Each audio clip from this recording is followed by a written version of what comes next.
Good evening and welcome to the June 11th, 2013 Town of Wareham Board of Selectmen and Sewer Commissioners meeting. May I have the roll call, please?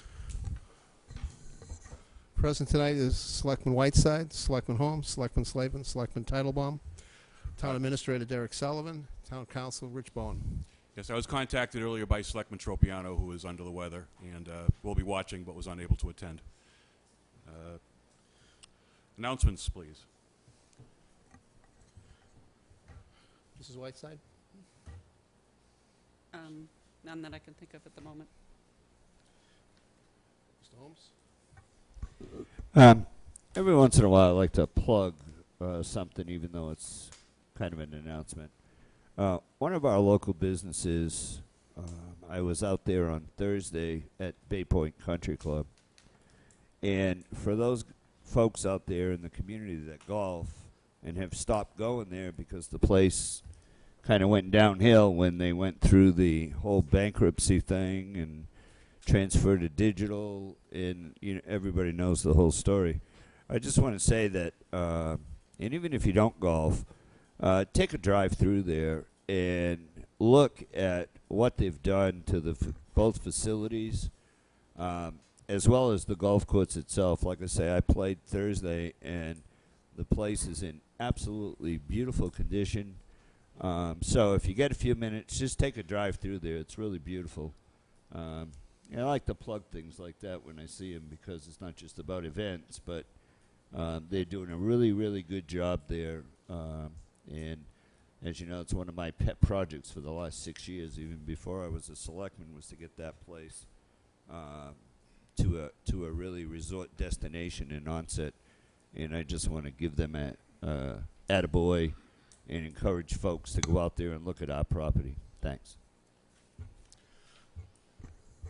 Okay, for today, we have June Recital Series, which is in Attleboro, Onset, and Wareham. Concert pianist Chris Brown kicks off the season this Saturday at 4 p.m. in Onset and 4 p.m. in Onset and Sunday at 4 p.m. in Attleboro. With a wonderful selection of works by Bach, Debussy, Schubert, and Mendelssohn. Follow their link on This Week on Cranberry Coast Concerts for the future concerts that they will be having. Cranberry Coast Concerts. Again, I'll repeat, there are vacancies on the Finance Committee. Planning Board, I think, is an associate. Capital Planning Committee. And there are also quite a few other committees that have openings as of right now. We haven't heard from some people whether they want reappointment or not. So I would appreciate people in town stepping up. We do need help.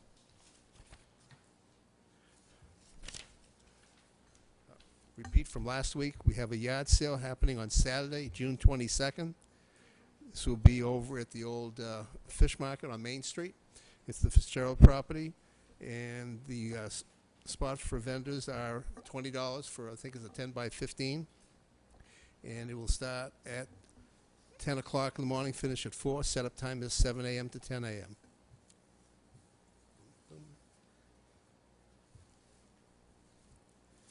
That's it for today. Thank you.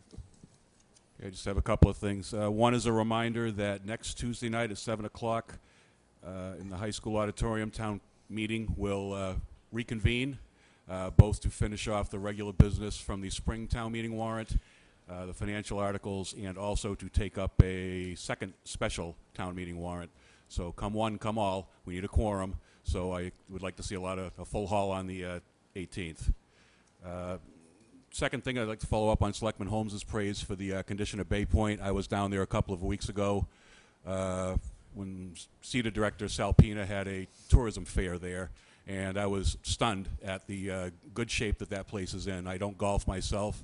My feeling is if I hit a ball, somebody else should go chase it. But anyway, they've got one heck of a golf course down there, and the facilities are really looking good. Everything is spruced up, painted, and the new management seems to be doing a heck of a job. I only feel that way when I get in the water. There's water everywhere. Yeah.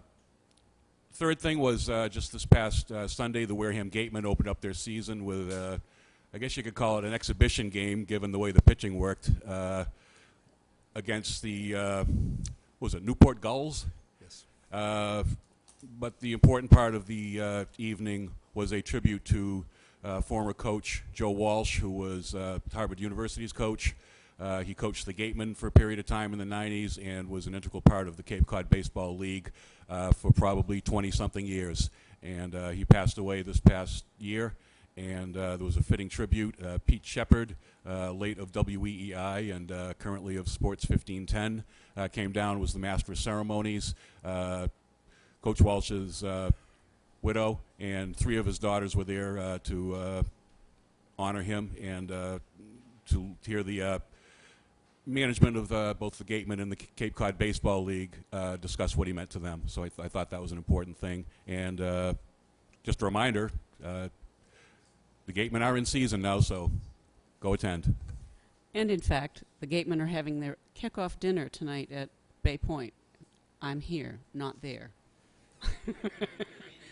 No, I can't do that. Next, please. Yes. Citizen participation? I see a citizen with her hand up. Come forward, please.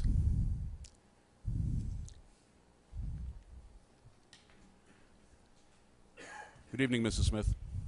Good evening, and thank you for doing all those announcements so that I don't have to do them, which I was intending to do. I just want to very quickly give you an update on Guy and Rescue and the Hurricane Sandy Coalition. A couple of weeks ago, WCTV sponsored a live auction and chose as the 2 nonprofits, the Hurricane Sandy Coalition and the Donovan School, as the beneficiaries. And I want to publicly acknowledge and thank not only WCTV, but all of the people who donated and all of the people who volunteered.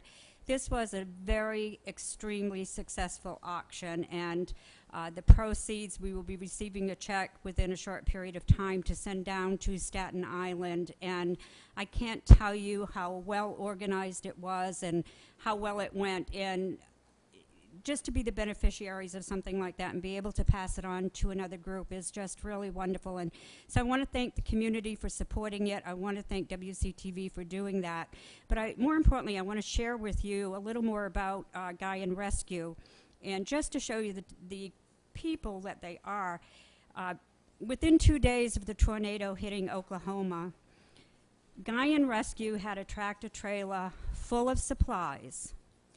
And approximately a dozen people within 2 days drove that trailer down and stayed for a whole week with several neighborhoods and walked them through the process of what they needed to do and how they needed to get back on their feet and the resources that they might need to look at.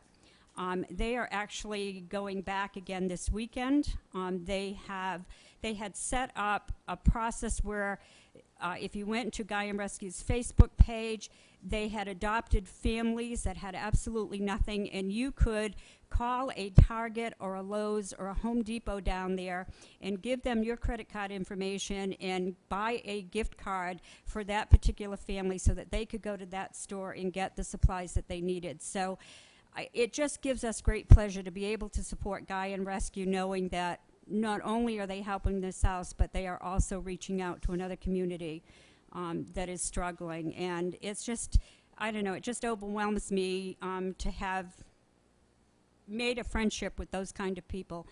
They truly are givers, and they're worker bees, and what they do from the heart. So again, I want to thank the community for all their support so that we can support them. And I would encourage anyone to go to Guy and Rescue's Facebook page, follow them. They'll be down there again. You can work with them directly by contacting them. They have numbers that you can call and reach them if you want to get involved with the Oklahoma effort as well, or in adopting a family or providing something for them. So I would encourage people to go either to guyandrescue.org or to the Facebook page and check in on them every now and then, and give them a big thumbs up and a like on the Facebook page and let them know that we still care as well. Secondly, I don't know if the board is aware, but I did see in today's paper that there is a proposal that may be coming forward for another trash recycling facility just over the line in Rochester. At approximately 68 acres may be developed. The company that is proposing that is reaching out to many of the Cape Cod towns to gain support. And as you know, when CMAS, which originally was CMAS and now is Covanta, came in, one of the very biggest concerns that our town had was it was in Rochester, so there really wasn't any way to come up with any sort of agreement with them. And the biggest impact came to Wareham, not to Rochester. Back then, there was a group that formed to work with, at that time, CMAS, called the West Wareham Concerned Citizens Group. We worked very closely with the boards of health and the planning board in Rochester, and with the proposed developers of CMAS to make sure that we didn't have 700 trailer trucks full of trash going up Route 28 every day on a daily basis. We now have a wonderful Wareham crossing. We're putting a hotel in there, and I'm sure that you don't want to be seeing 100 or 700 trash trucks every day being heading up to just over the Route 58 border in the area of where the old RF Morse, where Makepeace has Makepeace greenhouse now. So I want to encourage the board to step in early, to contact Rochester, to make our concerns known, that when they set conditions on this type of facility, that they should take into consideration the residents and people of Wareham and who live in the residential area on Route 28. You know, we're constantly saying that we need to pick up the trash along our highway, and let me tell you, 700 trash trucks a day, you are going to triple the amount of trash that is on the side of the road. So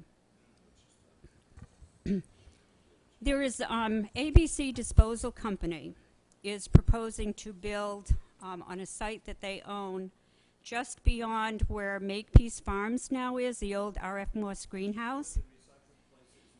I'm not sure if it's that one or their land is across the street. Yeah, the white good.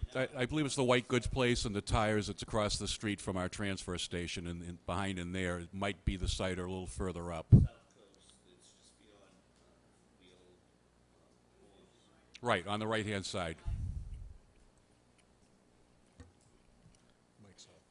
This is going to be a huge undertaking if it goes through. So if you weren't aware of it, I do want to make you aware of it so that you may talk to the Rochester Town Planner and try to get some more information, because the time to get in on setting conditions is early on before it gets built. Right. Mr. Chairman, maybe I make a suggestion you put that on an agenda. Yes. Maybe. What paper is that from? It was in today's Standard Times. And also to have, when it is on the agenda, to have any information that has been made public given to us in our packet. The other piece to this is a project of that size will have a MEPA review, I'm sure. Anything over a certain acreage will trigger state review. It does, but because it's in Rochester, Wareham has no parameters in setting any conditions, because it is in the town and will be in the town of Rochester. And that was the issue that we had with CMAS. It was in Rochester, and even though the original proposal called for 500 trucks a day going up Route 28, those 10-wheelers with all their trash and the ash, we got in early, worked with the town of Rochester, and said, look, you know, this is going to have as much an impact on the residents of Wareham as it does anybody else. I mean, let's face it, there's no one else in Rochester on Route 28 that it will impact other than the residents in West Wareham. And they were very receptive. CMAS worked really well with us and with the town. And you very rarely will see a trash truck, a 10-wheeler, coming up Route 28, except for 2 weeks during the summer when their facility is down and they have to cart the excess trash that they're not burning to the landfill on Tyhonet Road. And during those 2 weeks, they are allowed to come down Route 28. But other than that, they are not allowed. They have to go down Route 25 and come off and then go to Tyhonet that way. Right. Anything else from the board? Agenda item for discussion. Thank you. Thank you. Thank you, And Mr. Mr. Smith. Chairman, if you wouldn't mind including John Charbonneau when we have that on the agenda. It would be helpful since Mr. Charbonneau is also the town He planner works in both for towns. Rochester. Yep. And we could, I submit this to the record through the clerk to get a copy made for the board, please. Thank you. Anyone else for citizens' participation, or are we all set? Next item, please. We have no bills, no documents.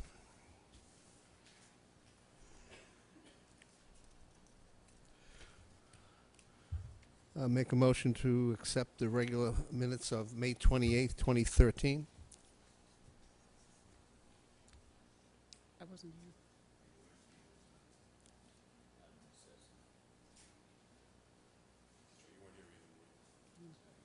I'll have to second out of necessity. Anything on the question? All in favor? Aye. Opposed? Abstain? Abstain. Two in favor, 0 opposed, 2 abstentions. Abstentions were Selectman Whiteside and Selectman Holmes. Make a motion to move and hold the executive session minutes of May 28th, 2013. Same thing. Again, second out of necessity. Anything on the question? All in favor? Aye. Opposed? Abstain? Aye. Aye. Okay. Vote is 2-0-2. Again, the abstentions were again Selectman Holmes and Selectman Whiteside.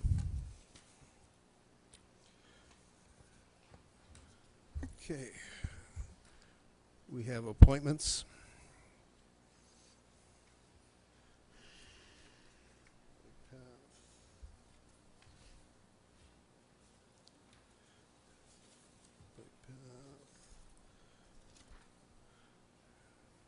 Is Dale Scott here? No. This is a reappointment. Make a motion to reappoint Dale G. Scott, 2 Checkerberry Lane, Wareham, to the Bike Path Committee with a term to expire no later than June 30th, 2016. Second. A motion to appoint made by Selectman Slavin and seconded by Selectman Holmes. Anything on the question? All in favor? Aye. Opposed? Abstained? 4-0-0. Congratulations.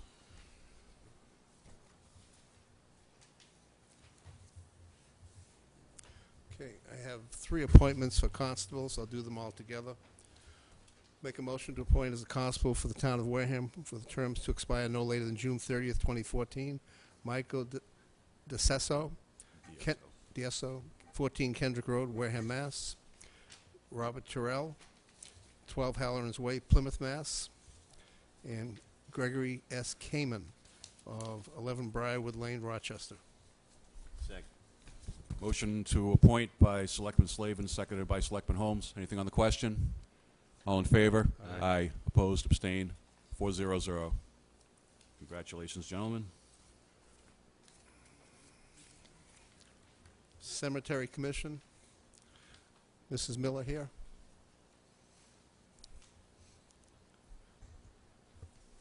Make a motion to appoint Mrs. Miller as a reappointment to the Cemetery Commission to expire no later than June 30th, 2016. Second.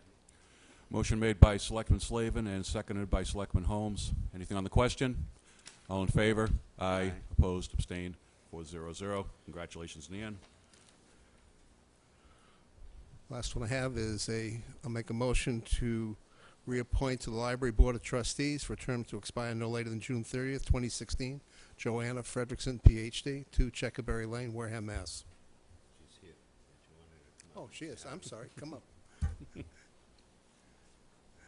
Brain dead today. That's not a good thing. I didn't see it. So that's what happens when you show up. You Well, have yeah. to say. Scared me. So when you come, you get didn't called know. up. I didn't realize it wasn't supposed to show. No, it's a reappointment, so Oh, that's fine. thank you for coming. Thanks. Yours. How are you enjoying your time on the library board?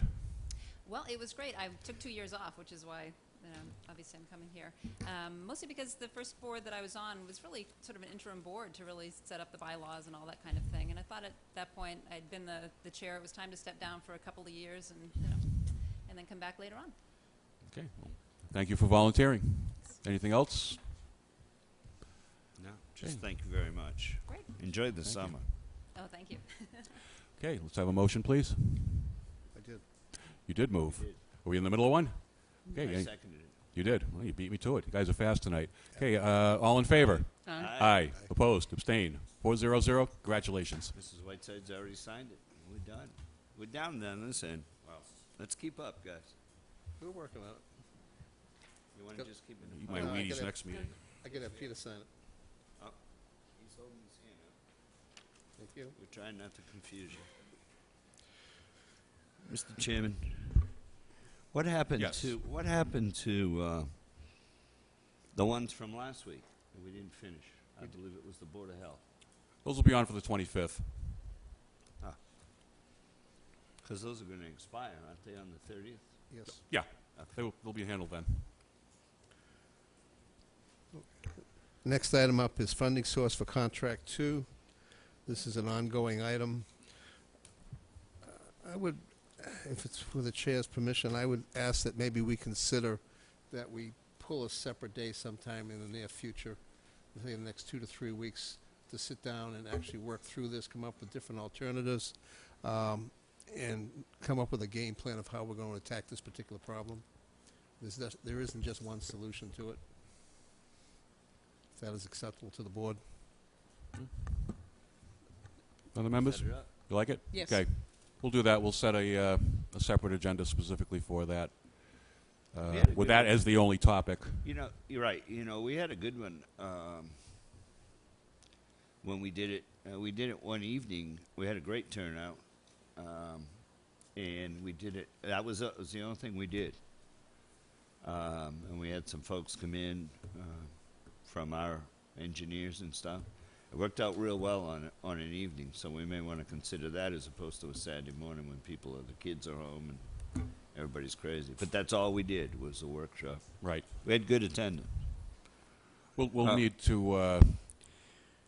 One question I had was, did we get an update as to the number of lots?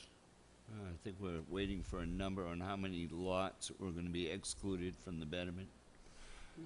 I think last week we were talking Well, about 50. we certainly were talking. We were talking about estimates last week. You see Mr. Campina's in the room. If you would come up, please. I don't know if we have an update. Hey, Guy. Good, how are you? We Good can- evening. We can do that discussion under other sewer business if you'd like, Oh, I'm sorry. if that's okay. My apologies. No, just trying to follow the agenda. Sorry. No, that's okay. Mine's, We'll go out of Well, order if yeah, you we'll- guys would like. Yeah. Mr. Campina, if you heard Selectman Holmes' question, he was wondering if there was any more definition to the notion of how many properties had been set up for betterment, but yet were not to be bettered, I guess is the way to put it. We're still working on it, Mr. Chairman, through you to Mr. Holmes. We're approximately 15. We sent two more letters out, and what happens is people inquire. We send letters out for the abatement process, so when they become official abatements. So I'm tracking those. So I can give you an answer tomorrow what I actually have in the works definitively. But there are others who are claiming they're going to come forward. So I'm going to tell you approximately 15 total. However, of the 15 total that have claimed they have they're being grieved, how many actually apply for the abatement process is a number I can't give you as they happen. But I would factor in 15 and hope for less. I think that's a fair estimate. All right. Okay, if you so could- we're about where we were last week. Yeah. Right. Yes, sir. Yes, sir. If What you could, about the 5, Mr. Chairman? I think we've taken that. I think the letter went to. Where are we at on that? They've sent in abatements. We have those. Through the chair. Yes, I'm sorry, through the chair, Mr. Chairman, to Mr. Holmes. The abatement's been processed, and I believe they're in the hands of town council. I believe they're right now. So I think you folks are going to work through that very properly. So Okay. it's in the process. They have Okay. actually, and I believe it's 3 of the 5 have actually asked for abatement. The other 2 we haven't heard from. Okay. okay. And they're counted, Mr. Chairman, in this 15, correct? Yes, Guy? Mr. Chairman, through you, they are counted in the 15, yes. Okay. So it's they're not gonna be additional. 15 plus the letter, the 15 With. approximate Includes, those. yes. Okay, The good. total's 15, yes. All right. Thank you. Thank you, Mr. Chair. See, I can't have the discussion under that item because it is contract 2. And it affects the funding as well. That's correct. Very much so. You're correct, I'm wrong. Next item, Guy, is the sewer commitment on Elm Street. Yes, we have. through you, Mr. Chairman, I believe you have in your packet a request to send to Mr. Foster a commitment of $12,894.14 to collect some fees charged to the property. I believe the map and lot is in here. For money owed to the sewer to the sewer department agreed upon by the owners of that lot. I believe it's Lot B1, Assessors Map 132, Wareham, Mass. And they agreed to these fees. We billed them back in 2010, and we haven't received payment. So what I'm requesting is that we commit it through the collector, and then rebill them through the town, and proceed to try to collect these funds.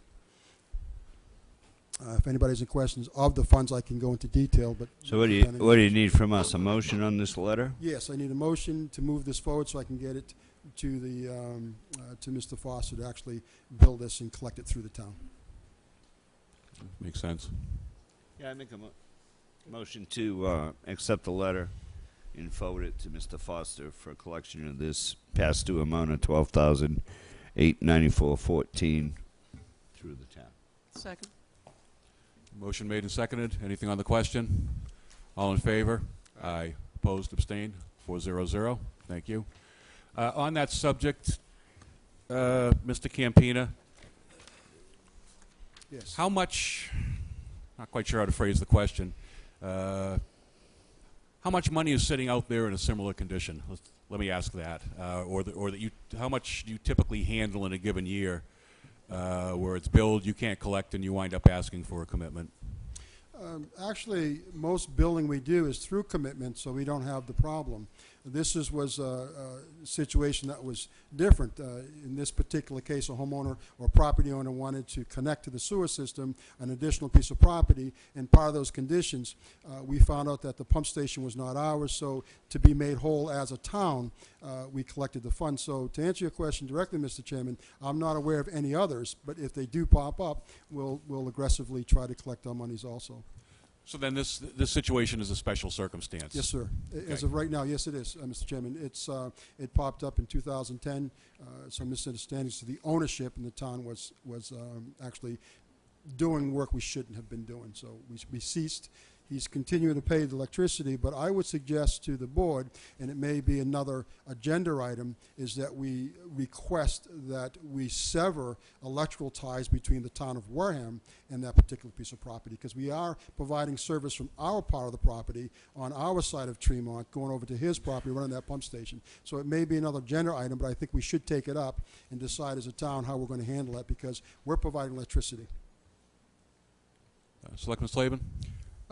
This all goes back to, I think, 2010, I think, when originally the bill was given out, and at that time there was Yes. no payment forthcoming.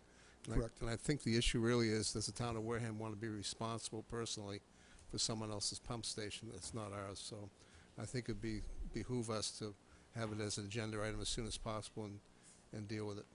I agree with you, Mr. Slavin, Selectman Slavin. Yes, through you, Mr. Chair. If I you agree. could- I think it's prudent. Yeah, if you could provide, send me an email with the agenda item request, along with any backup in sufficient time for me to get it to town council in case he needs to take a look at it ahead of time. I appreciate it. I And certainly I'll will. get it on the first available agenda. Okay, I'll do that, and I'll get it to you, sir, and we can move forward. I think it's Great. a great idea. Thank you. Thank you. Guy, would you stay around? We have Sage Power coming later on. We'll need some assistance from you also. Okay. Thank you. I will. Thanks.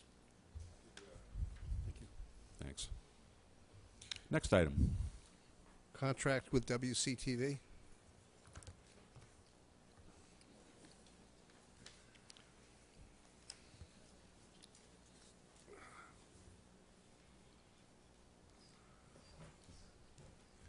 Good evening, and welcome back. Good evening. Thank you. It's nice to be back. I'm Margaret Ishihara. I'm the attorney for Wareham Community Television, and Jay Hurd, Executive Director. Peter Barrows, the Treasurer. We have what we call a payment agreement, but we also, Mr. Bowen, do we also have the actual contract agreement that the board has to sign? Yes. It's not in my. Okay, it's just not in the packet here, that's all. Do you have a copy, Mr. Sullivan, available? I have one. This is the same one we reviewed word for word one night. Is Yes, that not it is. correct? So what has changed, Mr. Chairman, since then? Well, actually, I would there's refer that question to town council. a lot of questions. My understanding of the situation was that we have two agreements, I'll call it the global agreement and then the payment agreement. It was my understanding that the global agreement had been gone through by the board and was found to be accepted. And I think there was a draft in circulation dated May 9th, 2013 that was the final version. The key language in that was something that I think that we all saw, all parties, which was that this was going to be bringing everything to finality. And I can just quote from the document. Actually, the finality clause is in the side agreement. Right. So this document, the global agreement related to payments going forward, the payment settlement agreement dealt with funds that have been not paid up through now. The committee, which consisted of members of WCTV and their council, myself, Selectman Slade and the town administrator, Matt Underhill, met with WCTV a number of times. Attorney Ishihara and myself conferred on a pretty frequent basis in tweaking the documents. And so we got to the point where we have two documents that we think are really good documents for you. As to the payment agreement, that clears up all the past documents, past payments. The numbers were gone through by Matt Underhill, who was familiar with the amounts that were owed, and Matt was able to assure us that the numbers that were being used were correct. There was quite a bit of back and forth between WCTV's accountant and Matt over the correctness of the numbers. There were meetings where we went down and tracked down some discrepancies on both sides. And so we've got to the point where these are the correct numbers. I had referenced a clause in here about finality, which is something that you had all desired. On page 2 of the payment agreement, in paragraph 10, you'll see it says, this agreement resolves all outstanding payment claims through the date of signing this agreement. So the way this is structured is it allows us to close the door on the past. Everybody gets paid what they're supposed to have been paid. That happens through the shorter of the two documents, and then the other document that you've already gone through and have embraced allows us to just to continue forward in an equitable fashion. Well, thank you for your work on this, and thank you to the WCTV board members for your work and the patience through the process, and also thanks to Mr. Underhill, who wasn't here, but I know he put a lot of time into this. Selectman Holmes? Yeah, just one question on the payment plan through you to Mr. Sullivan. So this amount, 117 and change, is in an account, and you have all the funds necessary to write a check as soon as we execute this document to The account- WCTV? The town accountant has certified that the funds are available. All of it. Yes. That's not what I asked, though, is it? I asked. That's not what I asked. That was a good answer. In an account held Got you for there. this that can be paid out of. That was a good answer. It's in the account that we typically would put the WCTV money, Correct. and you're just going to write the check out of that account. Correct. It won't come from anywhere else. Thank so- you very much. Yeah, you got it now, right? I thought I was going back a year and a half with that answer. Anything but that. Selectman Whiteside? Anything? Selectman Holmes? You're all set? The only Selectman thing Slade? I had, if there's nothing else, I'd make a motion. I just to go through the actual payments, there's 3 different payments that, it's not just 117 or whatever the number is, there's 3 different areas. All the amounts have been checked through, they're in the accounts, they've gone through and they've been checked probably 4 times now. We've gone through, we found little errors of rounding, etc. We've got it right down to the penny. And I've audited as best as I can. I agree with every one of the numbers. Good. We put quite a bit of time into this. And My only concern now is, do we actually have the regular agreement? We haven't signed it. We still have to sign that also. Correct, that needs to be signed. So we need two things to do tonight.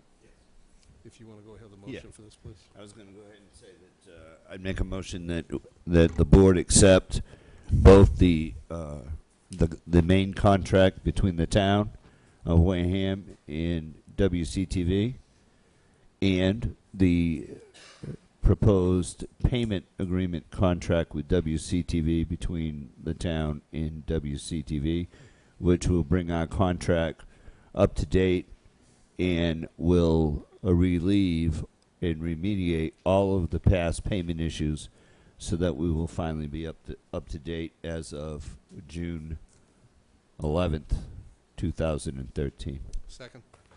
Motion made by Selectman Holmes and seconded by Selectman Slavin. Anything else on the question? Just a question, Yes, please. through you to town council. Only because they are two separate legally binding documents, would it be preferable to have two separate motions? Yes. It's really a question of what gives you a comfort level. Legally, I don't think that there's any difference as long as the motion that's made covers both of them, which I believe it did. But if it's the board's preference to do two motions, you can do that too.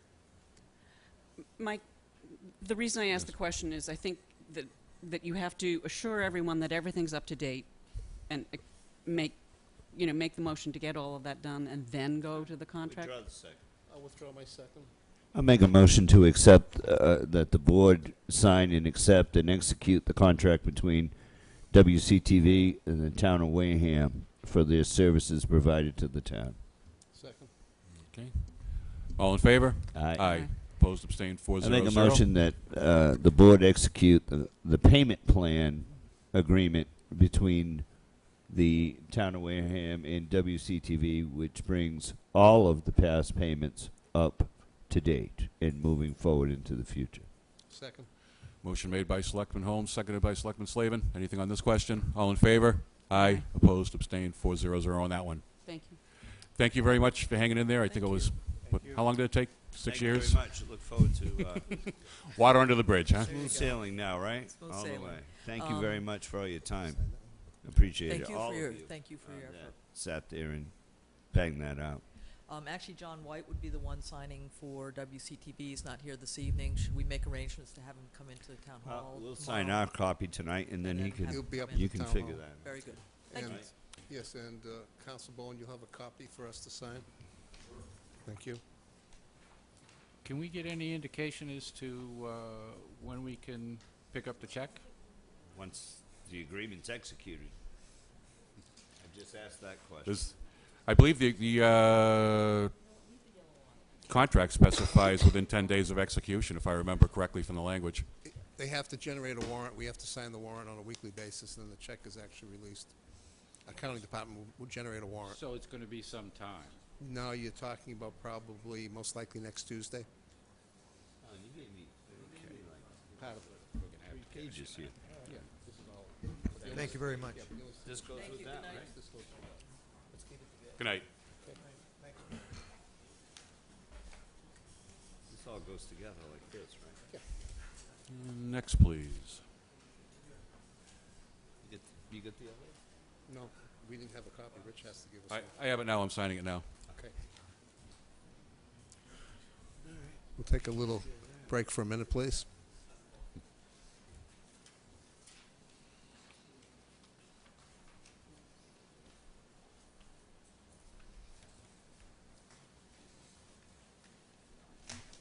Mr. Holmes.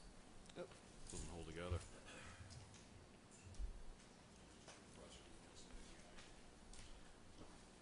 You didn't sign it out? No, I'll get it on the way back. Huh? I'll get it on the way back. On the way back? Oh, there's two. Are there two of these? Yeah, that's which way up to? Just sign it. So. Sign the other ones, I guess. Oh, let's keep moving, brother. Okay. Next on the agenda is the Oak Grove Cape Verdean Cultural Center, redoing the lease that expired.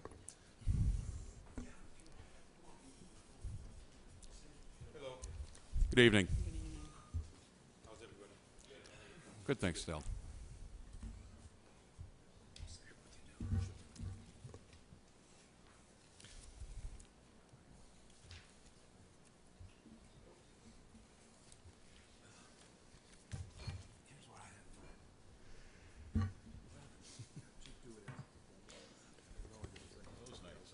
One of those nights.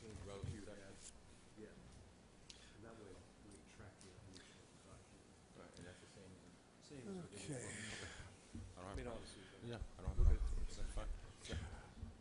For those listening and those here, the Cape Verdean Cultural Center was a lease done some years back, and there was a time frame involved. Unfortunately, the lease had expired, and also the option date. So they're back before the board to get a new lease done with some change in some terms, in order we don't have the issue with the lease, basically voiding out too soon. Yes, please.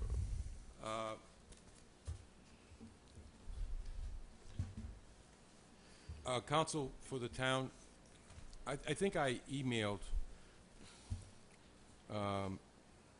the new lease or the amended lease. Yeah, I just received that. Actually got it today. Counsel for the town is indicated to me on his laptop that instead of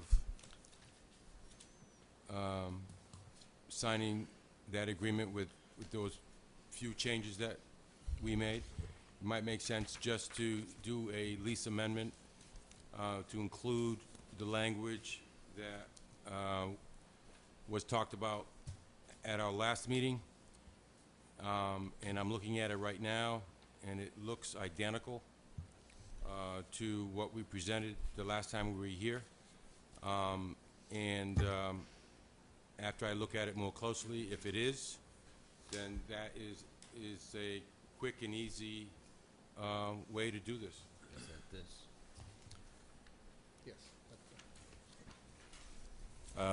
Perhaps Attorney Bowen, or you could just read Article A and B into the record. Oh, sure. Just this boilerplate above that just says, whereas parties enter into an agreement. Now the lease is being amended, so we don't need to read all that, but Right. I'll let Attorney Bowen do it. Mr. Chair, members of the board, what I've done, and I'll read it, but what I've done is just developed an amendment so that we could track the evolution of the lease rather than having two things that look very close together. You know, when you get a lease and then when you have things called amendments, it's very clear how the thing's evolving. So I prepared lease amendment number 1. Article A provides delete the following from 3.1 initial improvements. A, tenant shall commence work on the improvements described in Exhibit B attached here to and incorporated herein, the schematic design plans, as soon as reasonably possible following the commencement date, but not later than 2 years after the date hereof, the outside construction date. That would come out, and then in its place would go the initial improvements, 3.1. Tenant shall commence work on the improvements, the initial improvements described in Exhibit B attached here to and incorporated herein, the schematic design plan, as soon as reasonably possible following the commencement date, not later than 10 years after the date of after the date hereof, the outside construction start date. So in essence what it did was it took 2 years and changed it to 10, which was the request from the Cultural Center. And then Article B, it says delete the following, 3.3, final completion date, approval and delivery of final plans. Final completion date shall be on or before 4 years from the commencement date. That would be out. In its place would come 3.3, final completion date, approval and delivery of final plans. Final completion date shall be on or before 15 years from the commencement date. So really what all that did was it took it from 4 years to 15 years, puts it in the amendment, makes it nice and easy to track. Very good. Questions from the board? No, I'll go ahead and I'll make a motion that the board execute lease agreement number 1. Don't mean to interrupt you in the middle of a motion, Under but the what question? Selectman Whiteside's waving Waving over my there. hand over here. Under Sorry. the question? I have a question. Please. You want me to make the motion first and have questions? Doesn't matter. Oh, go ahead, make the motion, then we'll discuss.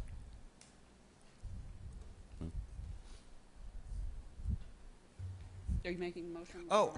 I'm seized on that, so I didn't hear him. I apologize. I make a motion that the board execute lease agreement 1 between the town of Wareham and the Elk Grove Cape Verdean Cultural Center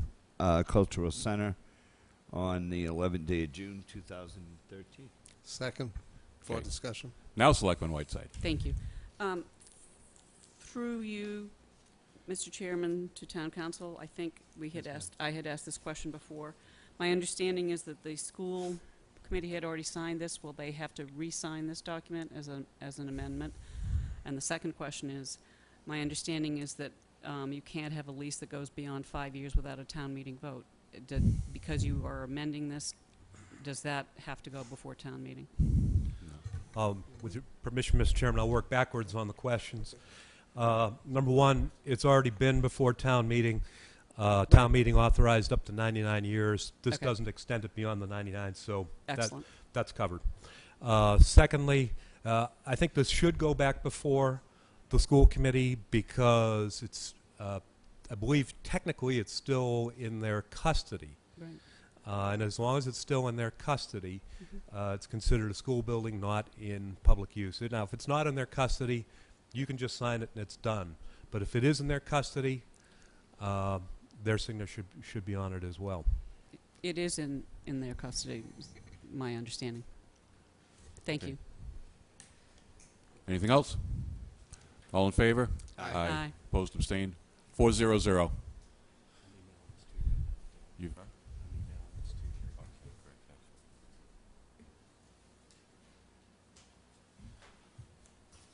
Thank you. Thank you very much. Just one thing, just to make sure I'm clear here before I leave.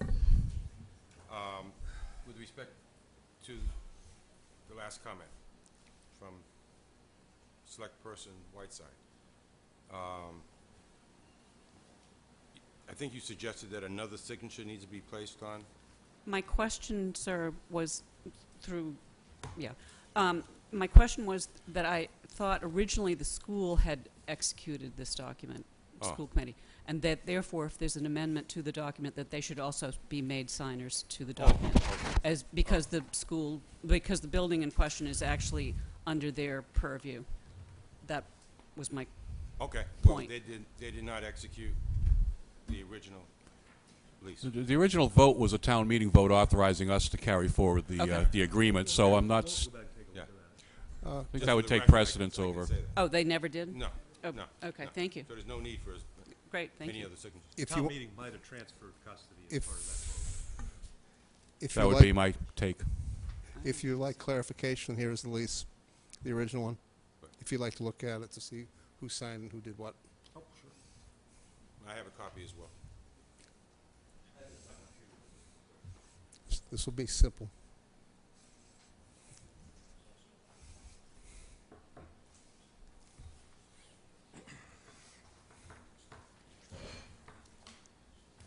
It's fine. What are they doing? Just double check. I have the actual lease copy. I have the actual copy of the signed lease. It is actually signed by the selectmen, at least this copy, It's yeah. just the Board of Selectmen. Yeah, that's what I Okay. thought. Then I think you're all set. I didn't see any corresponding signs. So nothing more good. needs to be done. Good luck with your fundraising effort, and good luck with getting the museum up and running. Thank you very Thank you, much. Dell. When can we expect the document to be executed? Now? Forthwith? We're fast. Thank you very much. They- Appreciate it. They're done. What do you want to do with that? We just have to bring it back upstairs and they pick it up. Oh, that's right. It'll be ready tomorrow in the office. Thank you very much. Have a good evening, everybody. Appreciate it.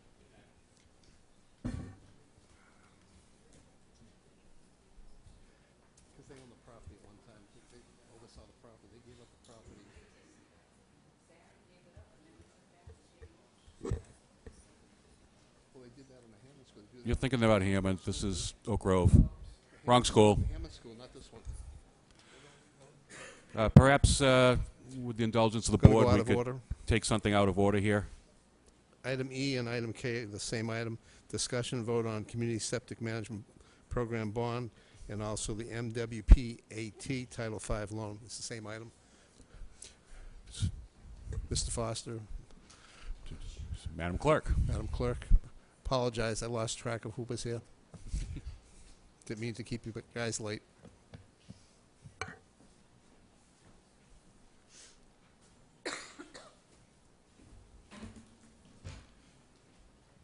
Good evening. Good evening. Is it on? I guess you're here in your capacity as the notary, huh? Yes. We just have one quick item for you this evening, and this is a septic management loan, $200,000 bond that we would be borrowing from the Mass Water Pollution Abatement Trust. On April 23rd, 2012, town meeting passed Article 34, which authorized a total borrowing of $200,000. The board needs to authorize $200,000 of bonds for the program. This is the 7th 0% loan from the Mass Water Pollution Abatement Trust. And in your packet, you should have copies of the loan documents. Steve has them. Yes. Make a motion that we go ahead and process the loan as requested, the total borrowing of $200,000 for Community Septic Management Loan Program. Motion made and by Selectman Slavin, seconded by Selectman Holmes. Anything on the question? Start signing. You can sign it. I'm watching. Okay. Yeah. Page 2. Yes. That's a different one from last week. Does that go right to you, or does that go back? That's the one from last week you were waiting on, I believe. Yeah, we were Yeah, waiting this- for signatures. Yeah, there's short 2 signatures, and so that's what that one is there. Is that a different one? Different one. Working on this. Right. One has to be voted this evening in your open session, and the other one just needs to be signed. Yes, Yep. that's what we're doing. Yeah, we already voted. Now we're signing.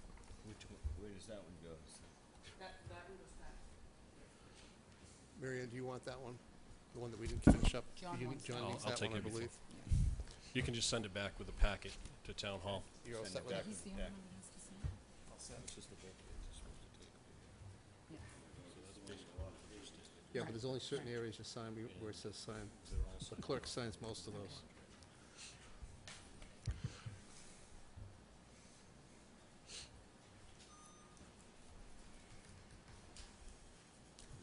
Yes, Guess it's Rita. Attorney Bowen. Mr. Chairman, just while you're busy signing, I looked up the warrant article concerning the school, and it would be only the selectmen, and it was Article 25 of the 2008 I could have told you that. 2009. It provides, see if the town will vote to authorize the board of selectmen to withhold the land now for municipal purposes to transfer to themselves for purposes of selling, leasing, or otherwise conveying. So, no school. No school. Thank you. No, thank you very much. School's out. Actually, that building was the Boston Mill Outlet when I was a kid. Yeah. So, You guys missed some pages here. Did I? I vaguely remember that. yeah. I'm watching. Me too. Go back and check. You weren't watching me. I don't want that to happen. Oh, I trust you. I remember that. Alan, you missed one of these pages. Are you sure? We do stand-up comedy on Saturday nights, too. You missed the last page too, huh? You missed two. When they come back, I'll take care of it. Oh, just remind you people to use the mic. I'm sorry we have such slow signers. No problem. Well, I know it's hard to get through those pages. Yes, it is. As long as they get them all.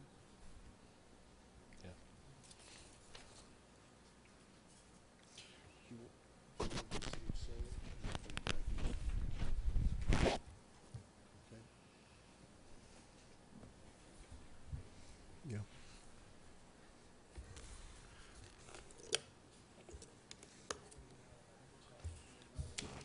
No ratings.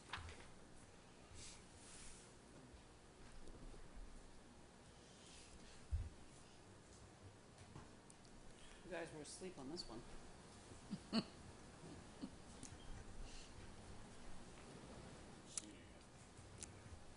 Just one, two, No. Yeah, little stickers. last two, you didn't bother. Yeah. Just about. I've signed enough copies of this. I'm I'm done. not going to bother with the rest. My hand's gone to sleep. Madam Clerk could be chasing you tomorrow if you don't sign them. That's a constant. Yes, ma'am, it is. Hold on a minute. Well, I gotta see what I missed.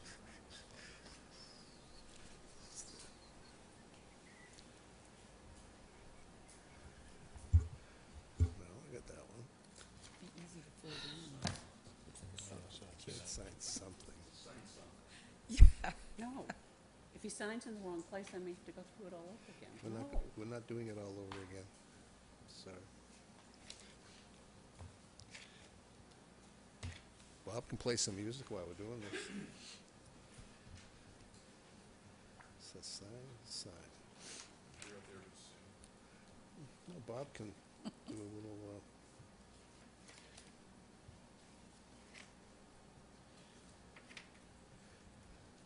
I'm looking for the ones I supposedly missed. Oh, I see one. What do you know?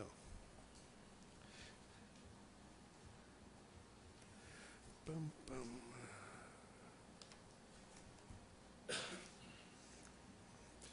All yours. Okay.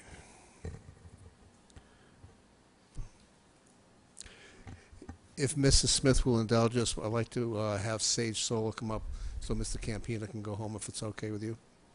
Thank you.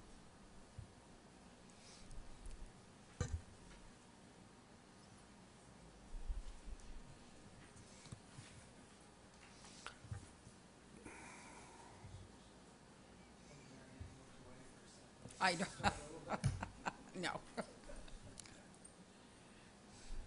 You notice Mr. I know their signatures by now. Yeah.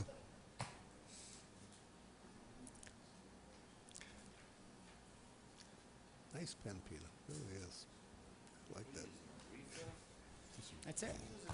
Yes, he is. This thing fell apart and I still beat you people. I just need you to raise your right hand.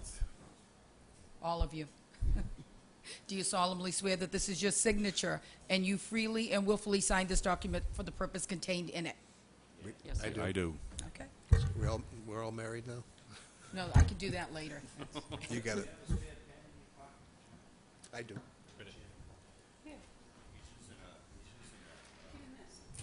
Like I say, I got done faster than you Do you people. want to take So, the, you want to take this, John? Yeah, we'll give him a Don't give him one of those, Why not? Alan. take it back. I did afterwards. earlier. The green one? Yeah, check it, but I'm pretty sure I did sign it make already. sure. Yep, Okay, never mind. we're good. There are a couple of places where you didn't sign. Thank you. Madam. Are we good? Thank you. Sorry to keep you so long. Yep, thank you for your patience. Thank you. I'll take your. Mr. Campina, Mr. Klingman?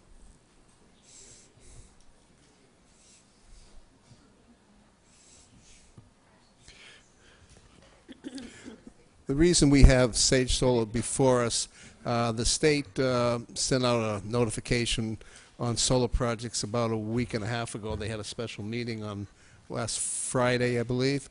And when I was going through the list of all the different projects, it looks as if the state had oversubscribed their program from 400 MWs to 800 megawatts, and therefore there was companies that were going to be in the program or companies that were not going to be in the program, and there was issues with the ISA certification.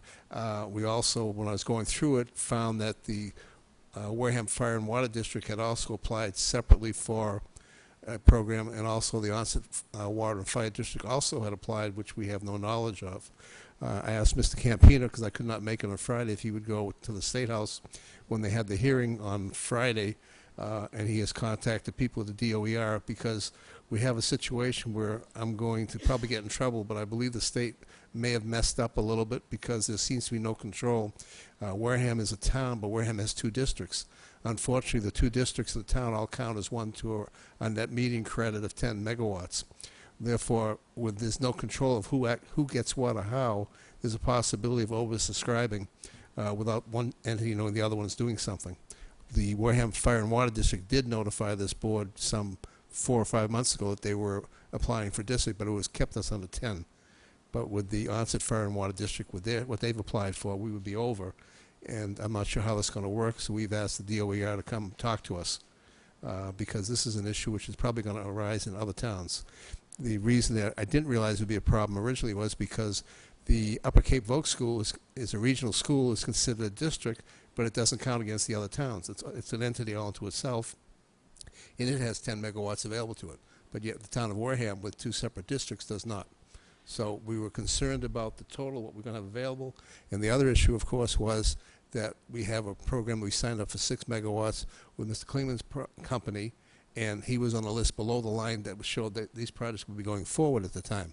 The state now is going to go through, and if you don't have an ISI, an agreement in place, which is basically a connection to the power grid, you're basically out of the program as far as the first rounds, and it's up to the state to come back and actually write a new program or extend it. But the bottom line would have been we would have been out of the loop. So I've asked through the town administrator to have this meeting tonight because I didn't know what the answer was going to be on Friday at the time we scheduled it, and we'll go from there. Absolutely. Good evening, Mr. Chair, once again, and Mr. Slavin. Our meeting with the DR, we're going to, I'm sorry, and we're going to schedule it, so we'll do that very shortly, because it also speaks to the DPU, Department of Public Utilities, because they're involved in this 10 meg setup. So it's good to get all the stakeholders in the same room, and we can discuss this openly and see how we're going to proceed in the future.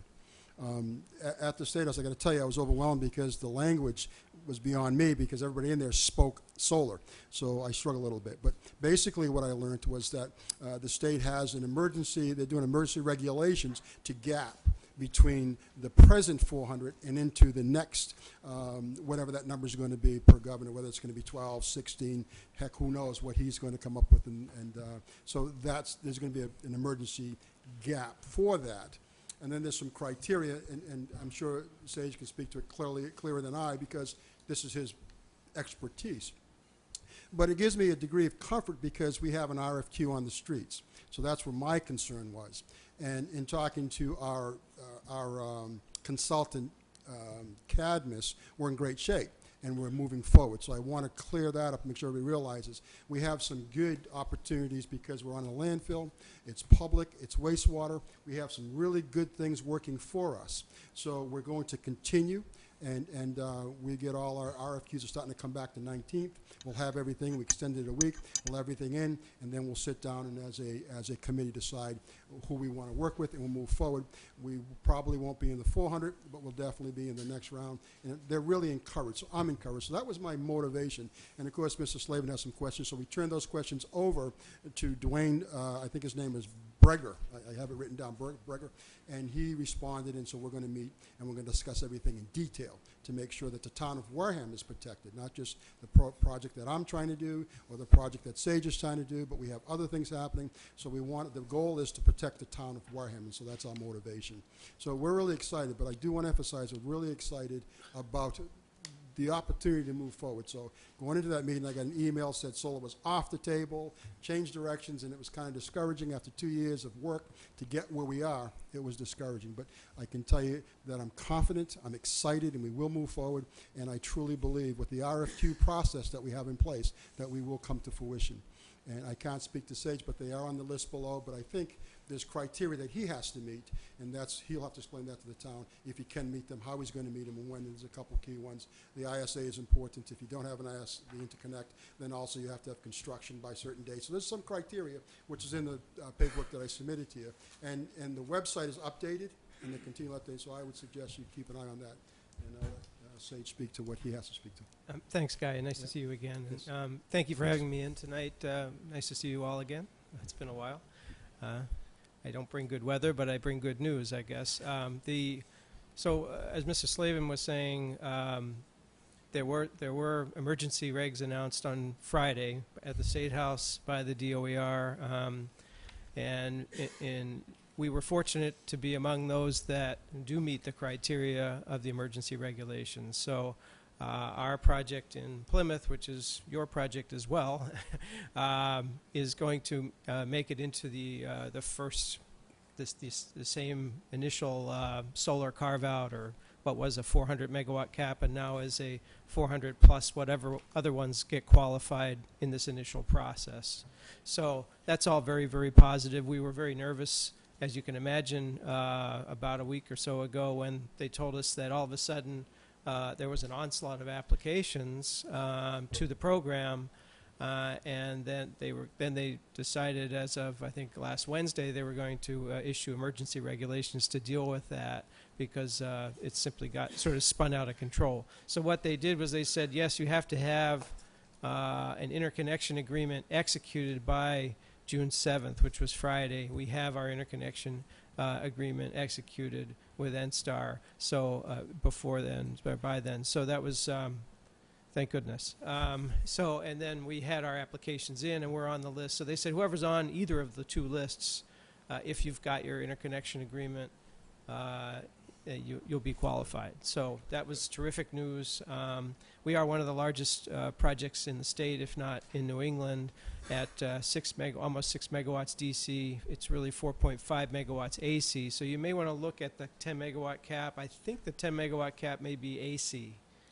So you may have more headroom than you know. Yeah, we're trying to get a clarification. Yeah, it's one of the areas that's not clarified. I think that's my recollection. But double check that.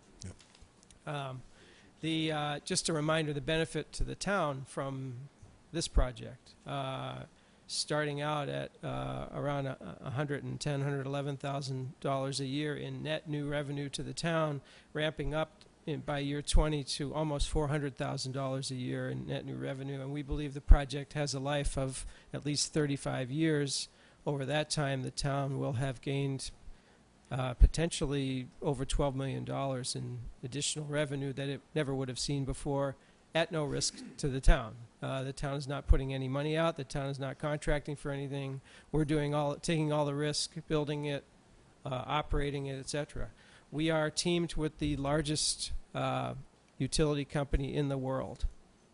Let me just say that again. The largest company in the world, energy company in the world. It's a French company called EDF, which is Energy Francais, I believe. And Mr. Slavin asked me to get a letter from them just confirming that they are providing not only our development partner, but providing the financing. They're doing it on their books. They are that big. They don't go to banks. They are their own bank, effectively. So I have this letter that it's really addressed to Derek, but I'll leave it with you here, and it just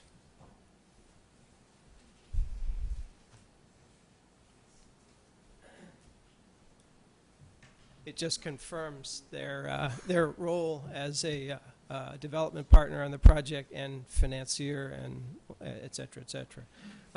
There's been a lot of progress on the site itself. Obviously, a lot of engineering's been done. The geotechnical work's been done. The survey's been done. Site clearing, initial site clearing work, and then a whole lot of equipment is now being ordered after Friday when we got the good news. So, we've spent hundreds of thousands of dollars to date. We'll now be spending millions of dollars very shortly as the equipment orders start to roll. NSTAR, as I said, has executed their interconnection agreement with us, so that's a terrific step. We're now scheduling construction with them. They've issued a draft easement for their poles that will come onto the property. All of these are the sort of nitty-gritty parts of the project that have to happen, and it's all being done and quickly. The schedule, just so you have a general sense of it, it's kind of evolving a little bit, but obviously we need to meet the deadlines that are established by the DOER in its forthcoming emergency regulations. Those regulations say the following. You have to either be in operation by the end of this year, 12/31/13, or if you have spent at least half of your construction cost before that date, you get an additional 3 months to March 31st to finish. And then if the utility hasn't finished its what they call authorization to interconnect, maybe they have everything built, but they haven't given you the piece of paper that says you can turn the switch on, then you get an additional time if the utility hasn't done that. So we're trying to schedule everything to get it done this year. If we need an additional weeks or a month or something, depending on the weather, we will have that latitude. We have plenty of time to get this project done, but we want to get it done as soon as possible, and we want to get money flowing to the town as soon as possible, and not to mention ourselves. So there's a sort of mutual benefit there. So the idea is to try and target the end of the year for operation if possible, and we're working toward that goal. So we appreciate your patience with us. We've provided a lot of data. I hope the town is starting to look at how it's managing all these various projects, but I think it's exciting. I'm glad to hear that Guy's projects are also moving forward, and that's exciting to hear as well. So thank you. Selectman Holmes? Yeah, through you, Mr. Chairman, just one quick question. I know that we struggled a lot to come up with the number in terms of the capacity.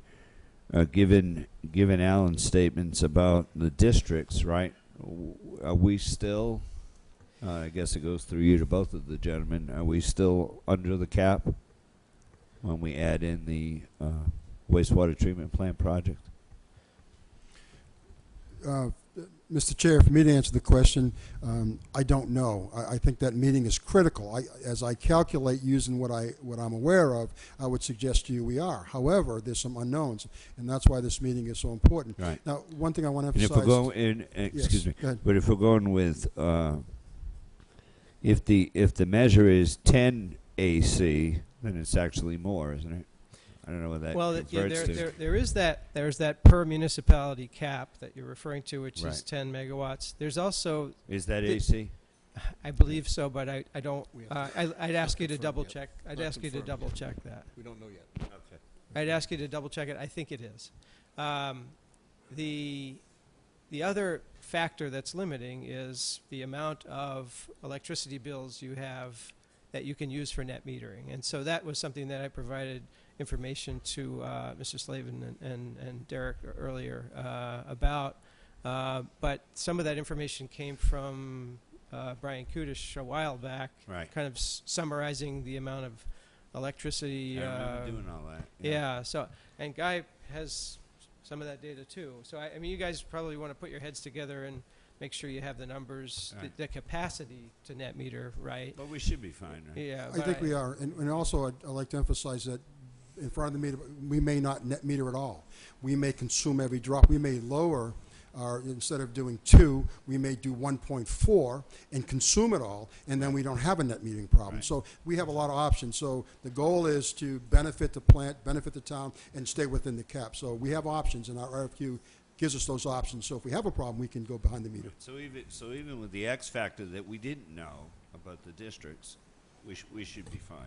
Yes, sir. With our original plan. I believe so. I really, truly believe that we'll be fine. And again, because we have options, and we wrote the RFQ, we wrote them with those options, just to protect us, Right. we can go behind, get all our energy consumed, and then move forward in something. If, in other words, we can do both. We have plenty of options. So we will definitely pay attention. This meeting that we're having will clarify this, so we'll have clear direction.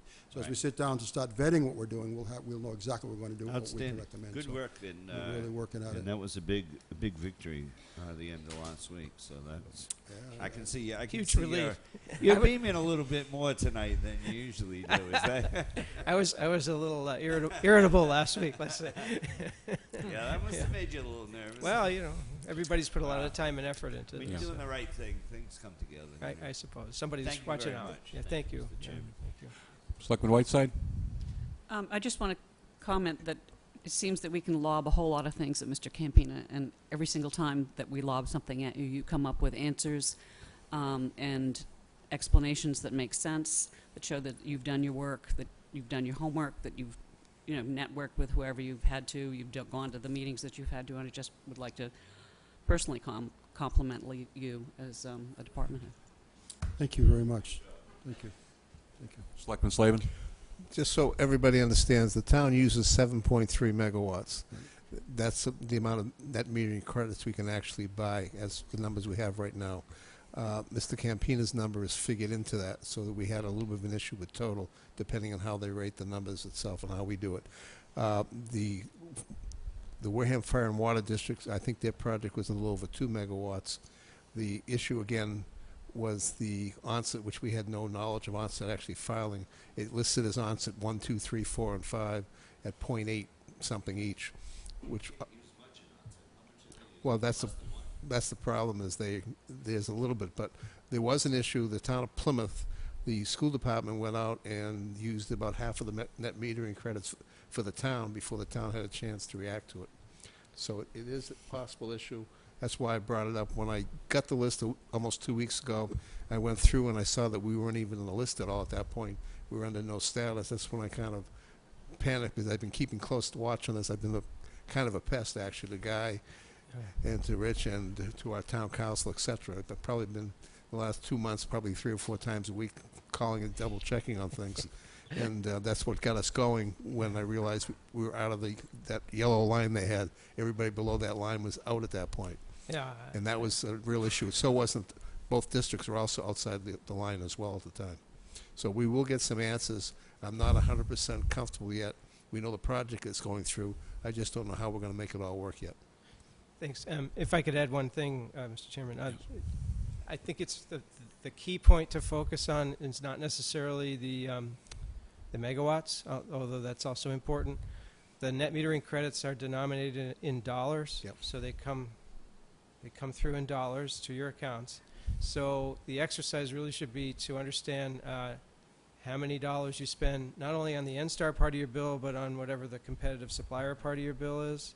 Make sure all of those competitive suppliers are what they called single billed or consolidated bills, so their charges show up on the N-Star bills, so you can net meter against them. And once you figure out the total of that, and I think Brian had calculated it was somewhere between 1.3, 1.4 million dollars. It's probably more now because the rates have gone up. Then you'll have a sense of what your capacity is to absorb those net metering credits, and then that's probably the best way to look at it. All right? Well, thank you for coming in, and thank you for surviving what sounds like a bit of a gold rush. No, appreciate it. Thank you for having me. Great Thanks. to see you again. Thank you. Guy, nice to see you. Yes.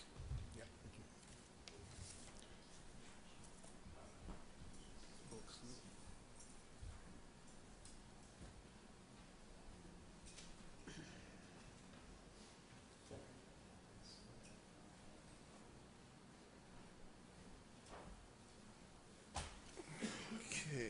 Next item. Mrs. Smith. I believe Rudy, Cele- Mr. Santos is there too. Yes, he is. Celebration of 2014. And also Mr. Paulides is there too. That's If right. you'd like to come up. Come one, come all. You can come up, Bob. We don't hurt.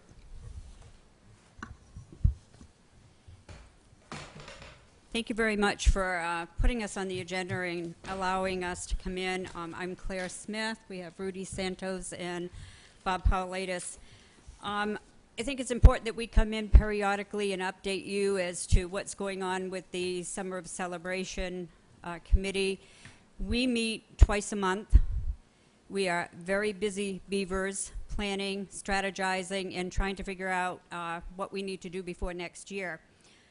One of the most important things that we have done, and I want to explain the reason why we have done it after I tell you what we did, we actually applied to the state to become incorporated and have filed papers to become a 501c3. And the reason we did that was after much discussion with other organizations that have done this type of thing, to try to find a good balance as to whether it should be a town committee that would have to go before the town for funding for every event, or whether we could become a nonprofit and then position ourselves where we could reach out to businesses and or other grant funding opportunities as a nonprofit. So we have established ourselves as a corporation. I believe we should have our nonprofit status coming back very shortly within the next couple of weeks. And so we have filed all the necessary paperwork, and we are now known as the Wareham Summer of Celebration Organization, Inc. And what that has actually allowed us to do, and we have already taken off with this, is to reach out for some applications for grants and grant funding. And one of the most important ones is through the Plymouth County Tourism Bureau. Unfortunately, by the time that we did this and we got started, the budget for this year already had been filed with the state legislature, but we had a window of opportunity that we could ask for an amendment to the budget. So we reached out to Senator Pacheco and had a very short window of opportunity to ask him to file an amendment, which he did. And what we've done is we've actually asked for $25,000.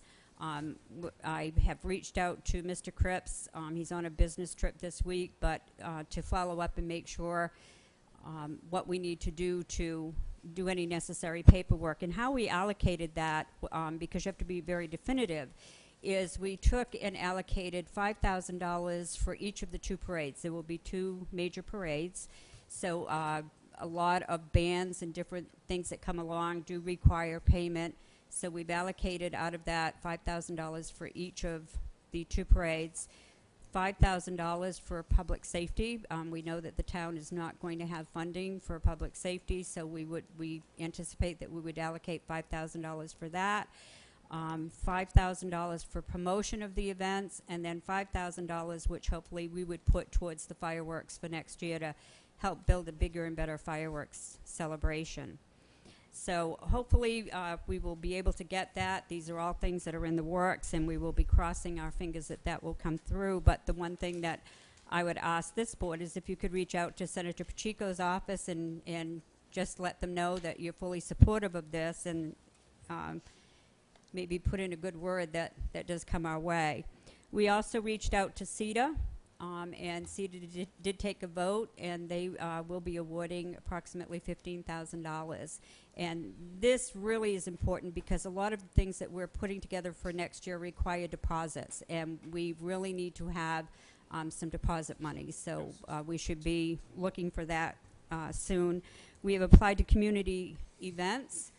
And then the other good and important thing is a lot of the businesses in the community have grant funding opportunities. For example, the major banks, where you can go online and apply for either a community partnership grant or a community grant as it is. So we've applied to Eastern Bank for $5,000.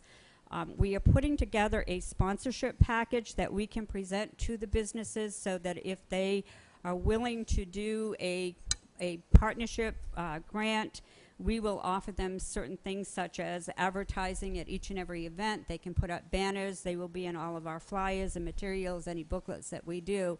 So those are the kinds of things that by being a nonprofit, they were able to move forward and do and try to help fund, which we are looking at probably between $50,000 and $75,000 in costs. And if we get more than that, then that means we can do more and bigger and better things. But that's what we were anticipating. The business community, Rudy has been very active in reaching out to the business community. We have several meetings coming up this week. They are very eager to get on board. He has reached out to Shaw's, Rite Aid, the banks, CVS, Bridgewater State College, Bridgewater University, WS Development, and we have meetings coming up with all of these business people to put together and talk to them about sponsoring our events, and hopefully that will be able to cover a lot of the costs too, and will allow us to do many more things by having them all behind us. But they are very, very enthusiastic and want to get involved very, very much.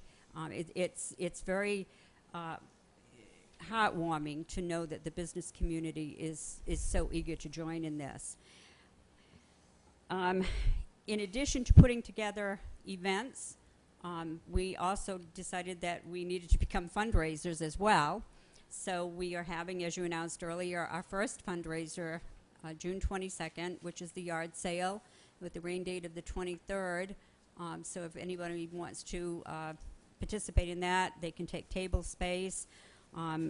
I believe Rite Aid is going to sponsor part of that for us. And again, this is where the business community comes in to help us with those kinds of things. We've reached out to Dorothy Cox's Chocolates, which has just come to Wareham in our industrial park, and they are really, really excited in helping us and participating. And we will be selling Wareham candy bars. So you can stop by at the yard sale. That will be our first fundraising. Stop by and buy yourself a nice Dorothy Cox's homemade chocolate bar, and I bet you can't just buy one after you try the first one, that you'll be back to buy 2 or 3. It will have a label on it that says Wareham Summer of Celebration, and once we get our logo together, we may be even able to imprint our logo on it. So that's another fundraiser that we've put together. We will be having a psychic fair in September at the Lodge of Elks. Those are always very popular. We anticipate that that will be well attended. The information will be available at our yard sale. And then the other thing that we have already put together as a fundraiser is a cabaret, which will be Sunday, September 15th, with Linda Calise. And if you have never heard her, ask around. She is a very popular entertainer, and she will be at Salerno's Function Hall. No, at Bay Point. I'm sorry. It will be at Bay Point. There'll be hors d'oeuvres. It will be a show, a cabaret show. So those are our summer fundraisers, and now we're working on our winter fundraisers. So we are out there raising money in addition to all the partnerships and grants that we're applying for to help fund all of our things. I know Mac Finney came before you. Our biggest event will be starting off in July, and that's the militia encampment, and that is progressing really, really nicely, even beyond what Matt came and talked to you about. They had a big meeting yesterday, and they have lots of groups that are interested in coming. So if you haven't joined up yet, get a hold of Mac. He's still looking for people to join the militia, and I think what's going to be a lot of fun and will draw some interest is once they get organized and they order all of the militia gear, they will be doing actual drills where the public will be able to watch and see, and I think that that will be exciting and bring a lot of interest along.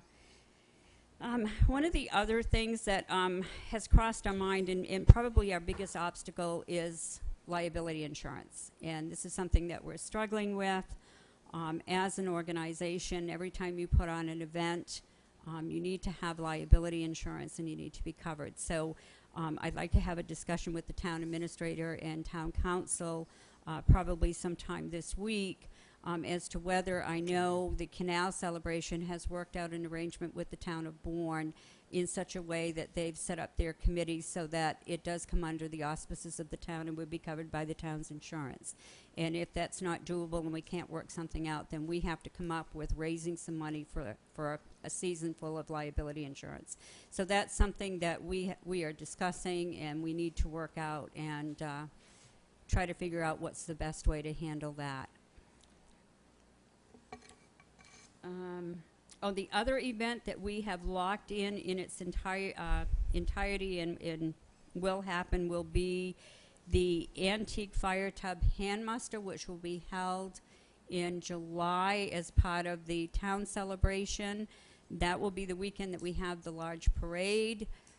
We have reached out to the New England hand tubs, which, if you know anything about firefighting, those are the old hand tubs where you had two teams on either side, or you had men on either side pumping to build up the pressure, to build up enough pressure to build a stream to put out the fire. Well, it's a very competitive type thing nowadays, and so they will be coming down on that Sunday. We will have an old-fashioned fire muster, and then we're hoping that we can work with the Wareham Gatemen to maybe have a softball game or a game or some maybe between the fire and police before the Gateman game itself. So those are the kinds of things that we're working on. We're very excited. Things seems to be moving along very well, and I think the most important thing and the impressive thing is that the business community is joining in and really supporting our efforts.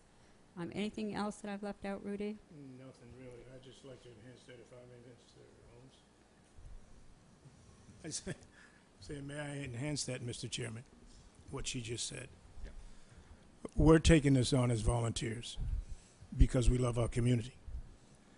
And when I go to the businesses, I tell them, because they don't know who I am, and I look a little strange to them sometimes. So I said, you can call the town manager, you could call any one of the selectmen, you can call the chief of police. I'm not here to rob you or to steal anything from you. I'm here to enhance your business come next year. Certainly And not with I that disarm- purple tie on. Huh? You're not going to rob him with that purple tie on. No, I'm just being facetious, Yeah, I but know. I just understand. But I do disarm them by saying that.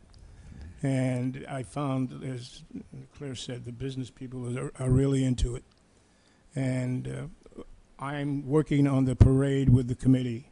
We want to make this the biggest parade the town has ever seen. We're going to try. And we just want to bring the kaleidoscope of this community together. That means everyone. Because it's a beautiful town. It represents many cultures in this town, and we want to bring that forth in a most positive way. And I am so happy that Claire asked me to be on this committee. I just can't say how happy I am to be on this committee. And we will make you proud. You'll do an outstanding job. Excuse me? You always do an outstanding job. Well, we all do. Thank you very much, Mr. Holmes. Thank you. Thank you. It really is a wonderful committee. They're good people, but we always can use more help. And as things go forward, I know Mac Finney is really looking for some more people from the community. They are going to be restoring the original drums that were donated by the Wareham Elks back for the bicentennial. So we're looking for people that maybe know how to play the drum. We did find somebody that can play a flute that wants to take fife lessons and learn how to play the fife. It really is meshing well, and it's coming together, and it will happen. It's just trying to pull it all together. But again, we need volunteers, and we meet the first and third Thursday in room 225. We welcome anybody to come. Anyone has anything that they would like to see on the agenda, you're welcome to give me a call. We'll get it on the agenda and have you in. So any questions that you have for us, we'd be happy to answer. Selectman Whiteside? I spoke with Mrs. Smith earlier today and told her that I was the Gateman's liaison. The Gateman probably won't be able to play because of if one of those kids gets hurt playing softball and you know. Anyway, we will have the largest float in your parade. You want to make a bet? Yeah. Okay, you got it. Your bet's on. I got $1. I'll put it on the table right now. Okay. Yeah, this is the other thing. We want to encourage groups and organizations to start thinking about a float. I mean, it takes time to put it together. Start thinking, start strategizing, and start working on it. And it's a good winter project to do. Why not the selectmen? Don't look at me A that selectman float, huh? I also have a list of young people from the town who, in their spare time, like to contribute to their community, and I'd be happy to give you their names. I would love to take their names. We are keeping a notebook, and anytime that we're putting on anything, we'll reach out to people to see if they're available and have the time, because that's certainly something that we need to do. Is when an event is going on, we need bodies to help. Particularly if you work through Bridgewater, some of those kids can get college credits for actually doing the volunteer work. They don't get paid, but they, you know, at the end of a year, they may get a couple of college credits. That's how we do it. So. We also have had contact with the Community Service Learning Program at the high school, and they are very interested in getting the students involved in researching some of the older families and doing school projects on that kind of thing, and getting involved in that way. So there's lots going on.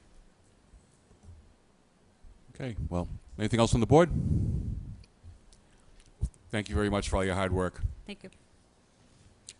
And don't hesitate to let us know if you need anything else.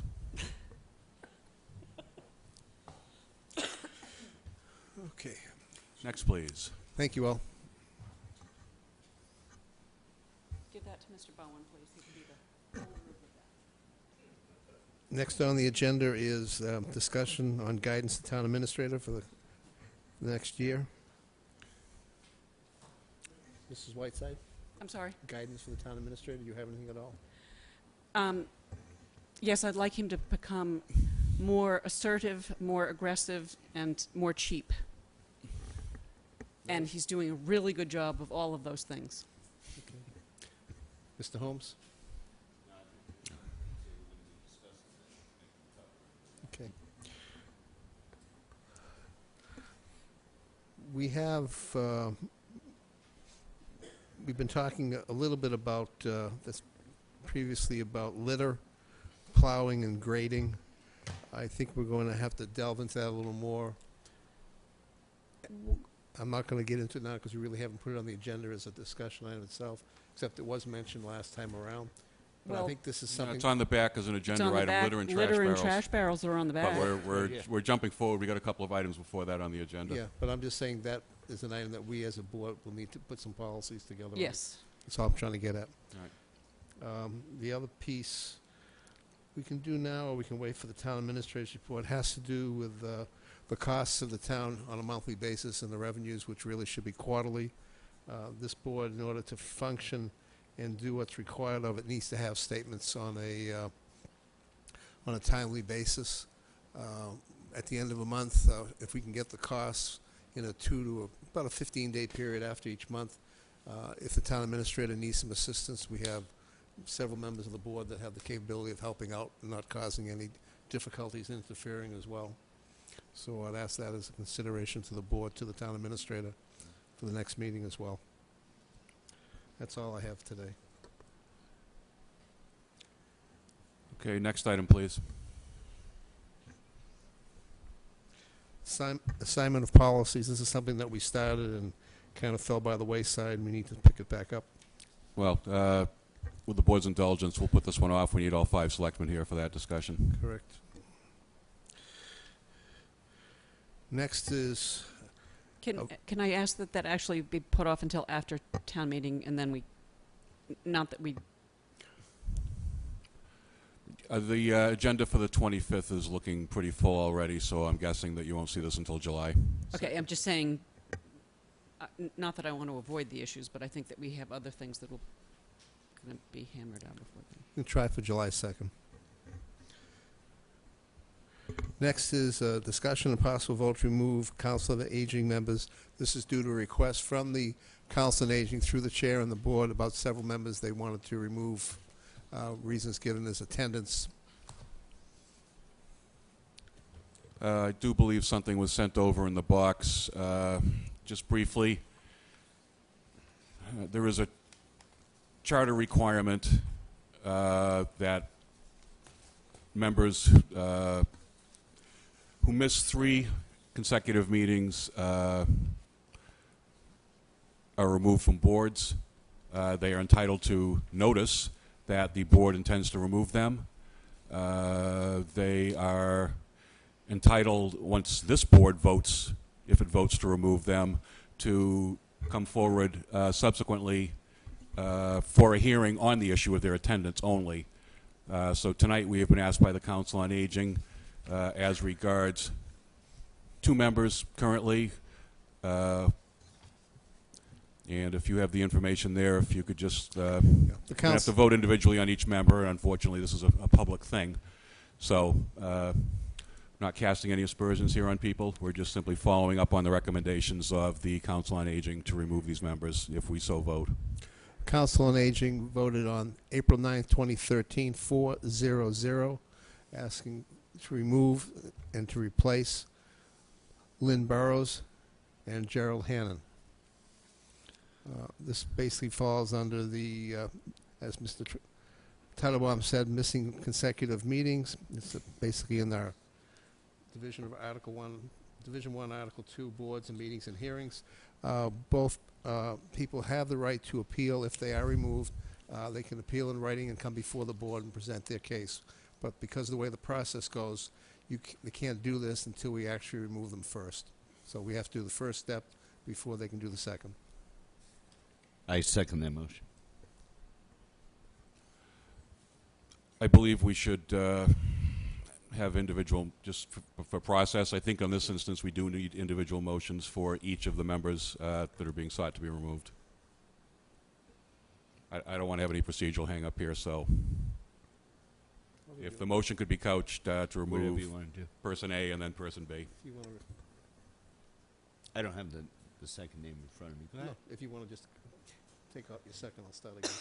Oh, second, yeah. I'll make a motion to remove Gerald Hannon from the Council on Aging. Second. Anything on the question? All in favor? Aye. Aye. Opposed, abstained, 4-0-0, vote to remove. Motion to remove Lynn Burrows from the Council on Aging. Second. Motion made by Selectman Slavin and seconded by Selectman Holmes. Anything on the question? All in favor? Aye. Aye. Aye. Opposed, abstained, 400.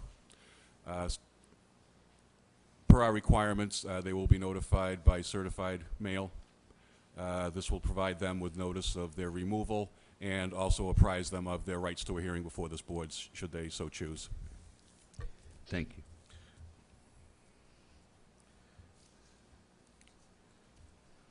Next Next up, item. we have basically an affirmation of the hiring of the new Director of Inspectional Services. Ask Mr. Sullivan to speak to this one. Thank you, Mr. Chair. I had forwarded an email with the letter that we've offered to Mr. Iafredi. As always, by charter, the Board of Selectmen has the 15 days to affirm or deny it or take no action. But I'm pleased for this. He is a professional that has been a building professional for over 17 years. He holds the building commissioner's license, which is the key component, and has served as the Lakeville building commissioner for over 60 years. We're actually 6. Oh, I thought you said 60. Oh, I was that's going to say, that makes him pretty old. Scribner's error. well, we are poaching him from Lakeville, so he's currently employed there, and he was unanimously the top prospect when we had gone through it, and Mr. Moore had also emailed out a letter of recommendation on him, which I think speaks highly of the candidate. Anything from the board? Selectman Slavin? Mr. Moore has done an excellent job of catching us back up and getting us out of trouble and fixing a lot of loose ends that we had over the last couple of years that just accumulated. And his recommendation of someone who we thought could come in and basically get up and running and do a whole bunch of things and keep us going in the right direction is more than enough for me to go ahead and be in favor of this. Selectman Holmes, any comment? Selectman Whiteside, any comment?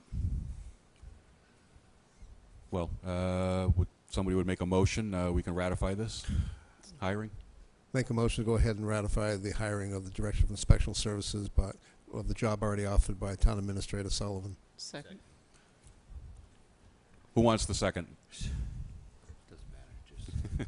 Just Okay, seconded by, motion made by Selectman Slavin, seconded by Selectman Whiteside.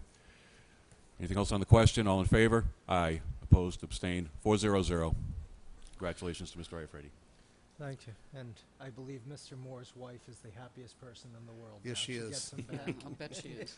Okay, next item, please. Next, we have discussion and reform master plan committee.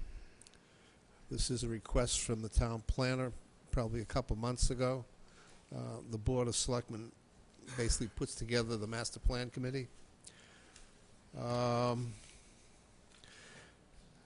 The normal way the master plan committee is put together, there's a member of the planning board who they vote for. Board of Selectmen has one member on there and 5 at-large members. I think I've got... The last time we had a master plan committee, we had Susan Williams at that time, who is now Susan Williams Gifford. Planning board member was Mike Baptiste.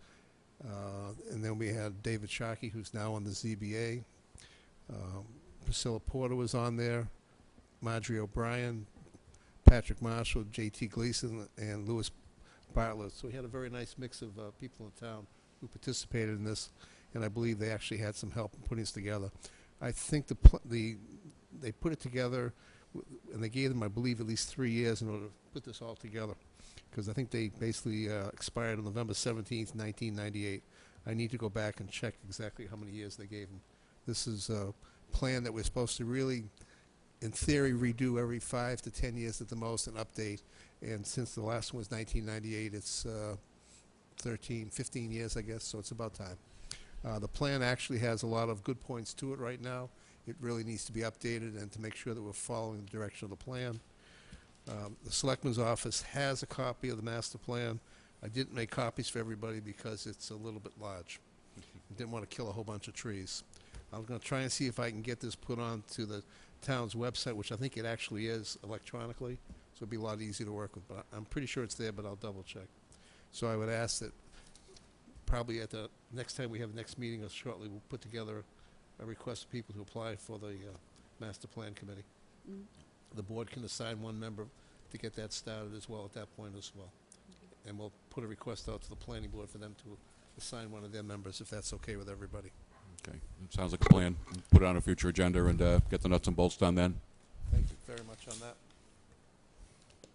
Next item, please. Okay, back to our litter, trash, and barrels. I believe Mr. Sullivan has Thank you, Mr. some Chair. information you'd like to pass along. Yeah, you should have in your packets the carry-in, carry-out trash policy. And this is something that's being done at state beaches, has been for a long time, and town beaches. Listed on there is some of the advantages of it. If we've gone on the beaches, we've seen that there's an issue with the litter, and even when you have the barrels, people are just piling them up, the litter on top of there and around it. It attracts pests such as skunks, rats, bees, hornets, and wasps. It has there's odor issues, and it's unsightly. This is done at many facilities. If you Google carry in, carry out trash policy, from state parks to beaches to other towns. I'd like to implement this policy, and it's really where we're going with it. And I'd like the board's help in that. And if so, I can get the signs out there. There's going to be a learning period for this. But, you know, it actually astounds me that in this day and age, people litter. There's movies that make jokes about it, that people back in the 70s litter. You know, it's unheard of today. So, you know, if you bring something to the beach, it's not too much to ask to bring it back with you and throw it in your own trash. Selectman Whiteside. Yes, I am wholeheartedly in favor of this policy. I just spent a couple of weeks away from Wareham in probably the most interesting state of the Union, Alaska. There, I visited 5 towns where there simply wasn't any trash at all. I also visited 2 cities in British Columbia where one of the cities has every half hour of the day there are people picking up the trash. There wasn't a gum wrapper, there wasn't anything on the ground at all.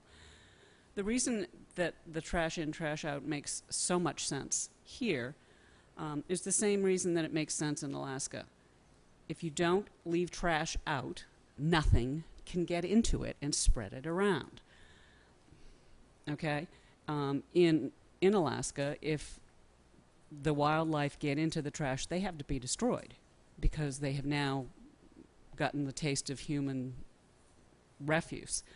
I've always wondered why we have had barrels at town beaches or, you know, the playgrounds, and they attract wasps, and wasps can be deadly stingers to many kids who don't know about it yet. To me, it just makes all of the sense in the world to start at home. You take it out, you take it back in.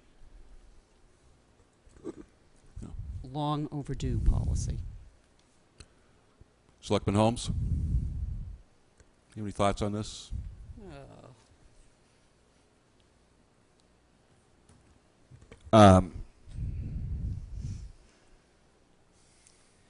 Listen, I'm willing to try anything. Supporting Mr. Sullivan, if he thinks that this is something that'll work, then I'm willing to give it a try, because he knows that I will call him at 5:30, and he will drive from Rhode Island to Onset Beach and be there before 7 to clean up whatever's there, right? Somebody will go there and pick it up, because at 8 o'clock when people show up, that beach needs to look clean. I hope, and I'm encouraged by Mrs. Whiteside's comments. I, too, have traveled to many places, and you don't see barrels. Now, my question, about this policy is, it goes to sidewalks. Who owns the sidewalk? We're going to stop the barrels on the sidewalks as well. Because as Mrs. Whiteside just clearly stated, barrels are not very healthy. They attract wasps. And are we going to do the whole thing? Or, see, my point is you can't have no barrels anywhere at the beach and then have them on the sidewalks, Right. because That's the not gonna work. sidewalk is going to become the dumping ground. Right. So we're removing those out of there. Municipal maintenance does have some of the, I think it's near Shell Point. Is that on? Can you hear Is it? your mic on? No. You're on my. Yeah, I Let's can't get hear up. you either. There we go. Bob's really turned it up. Yeah. The municipal maintenance is still going to have at some of the key points, not the barrels, but the big dumpsters where we've put some of our trash. I'd like to eventually get rid of those, but those are locked down, so you're not having the people put the big debris in there. We do need them in some areas. I've been speaking with Mark Gifford on it, and that's probably in the next phase, is to get rid of all of that as well. But when our guys are coming through and depositing it, if they don't have their truck with them, we're putting them in one of the dumpsters. Well, So what does this policy cover then? That's anybody if it's that's carry on, carry out. Right. My thought is there's nothing there, that's right. but that's not what he's saying. No, he's saying No. there's some on the sidewalk. We're gonna those aren't on the sidewalk. they have some of the dumpsters in the strategic locations, and they're more for our people when we're coming in cleaning. Could you tell me what a strategic location is? Yeah, for instance. When we walked by, it was when I was with Mr. Gifford. There was one at Shell Point that they have in that area. I think there's one on the pier. Right, and there's one on the pier. That's for a lot of the people. Yeah. See, that's why I'm just asking the Yeah. question, because And that's why I where bring. she saw the success, there was none, Okay. There was none. and that's why I'm asking. They is there some they or are is there public none? receptacles, but they are animal proof. They're cleaned every day. But if you're telling, I think your question comes down to, if you buy a cup of coffee at Ralph's sandwich shop, and then you have the coffee cup in your hand, and what are you going to do with it? Stick it in your pocket. Okay. Okay, or your pocketbook, or your beach bag, or something like that. We don't need to be providing trash receptacles for businesses in this town. And that's where some of that is coming from. Right. If they see a trash barrel on the sidewalk, Yeah, they're going to use it. all these people carrying out are going to dump it Yeah, there they're going to say, "Ha, I don't have to take because it it's on home." the sidewalk. And we have businesses down there who put trash barrels on the sidewalk as well. What is the rule? We need a rule. I agree. If you give them any opportunity anywhere in their travels to deposit their trash, they will do that. Dump it, and now it's all in the street. Right. The business owners wish to have a barrel, they can have it inside their Not place on of the business. sidewalk. Correct. So this is what's important, is to get feedback from the board in the direction of what we want to do with these policies and how far we want to go along with. I think it's reasonable that let's put it this way. I don't think you would clear your kitchen table and just drop the stuff on the floor because the sink wasn't available.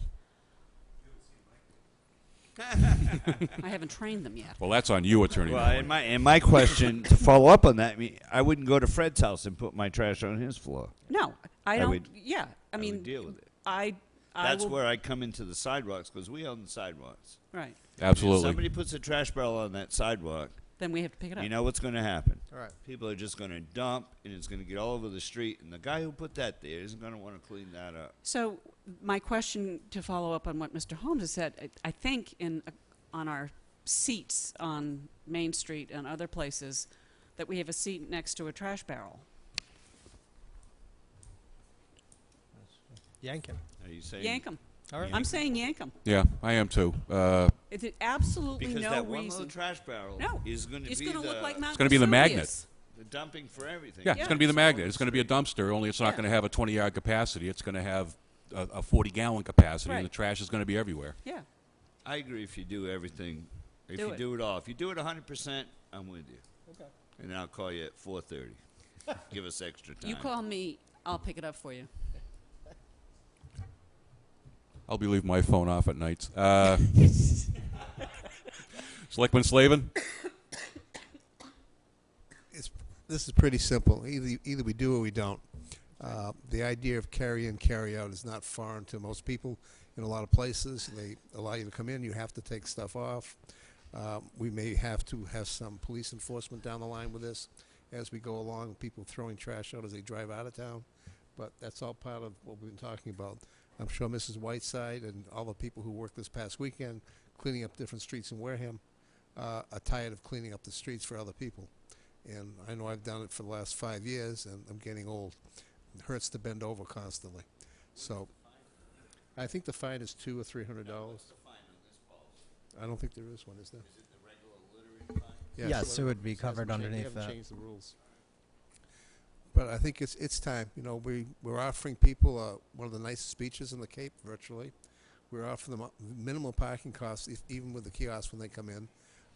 They have availability of restaurants and everything. They can walk around, do all kinds of things.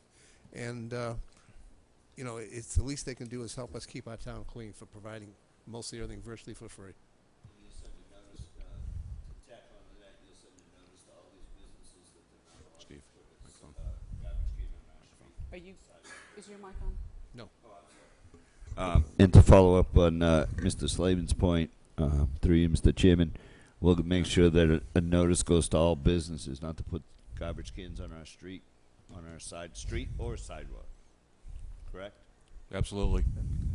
Thank you. And I would also hope that the local newspapers play it up big for what it is. It's an opportunity. Well, Yeah. yeah. We're going to order the signs. There's a Stop lot of it, don't drop education it. involved in this. But the big point is, I know there's a cost for parking some of the lots when the kiosks are there, but the beaches are free. We do not charge to go to the beach. It's still the cheapest beach Yeah. in the state. So,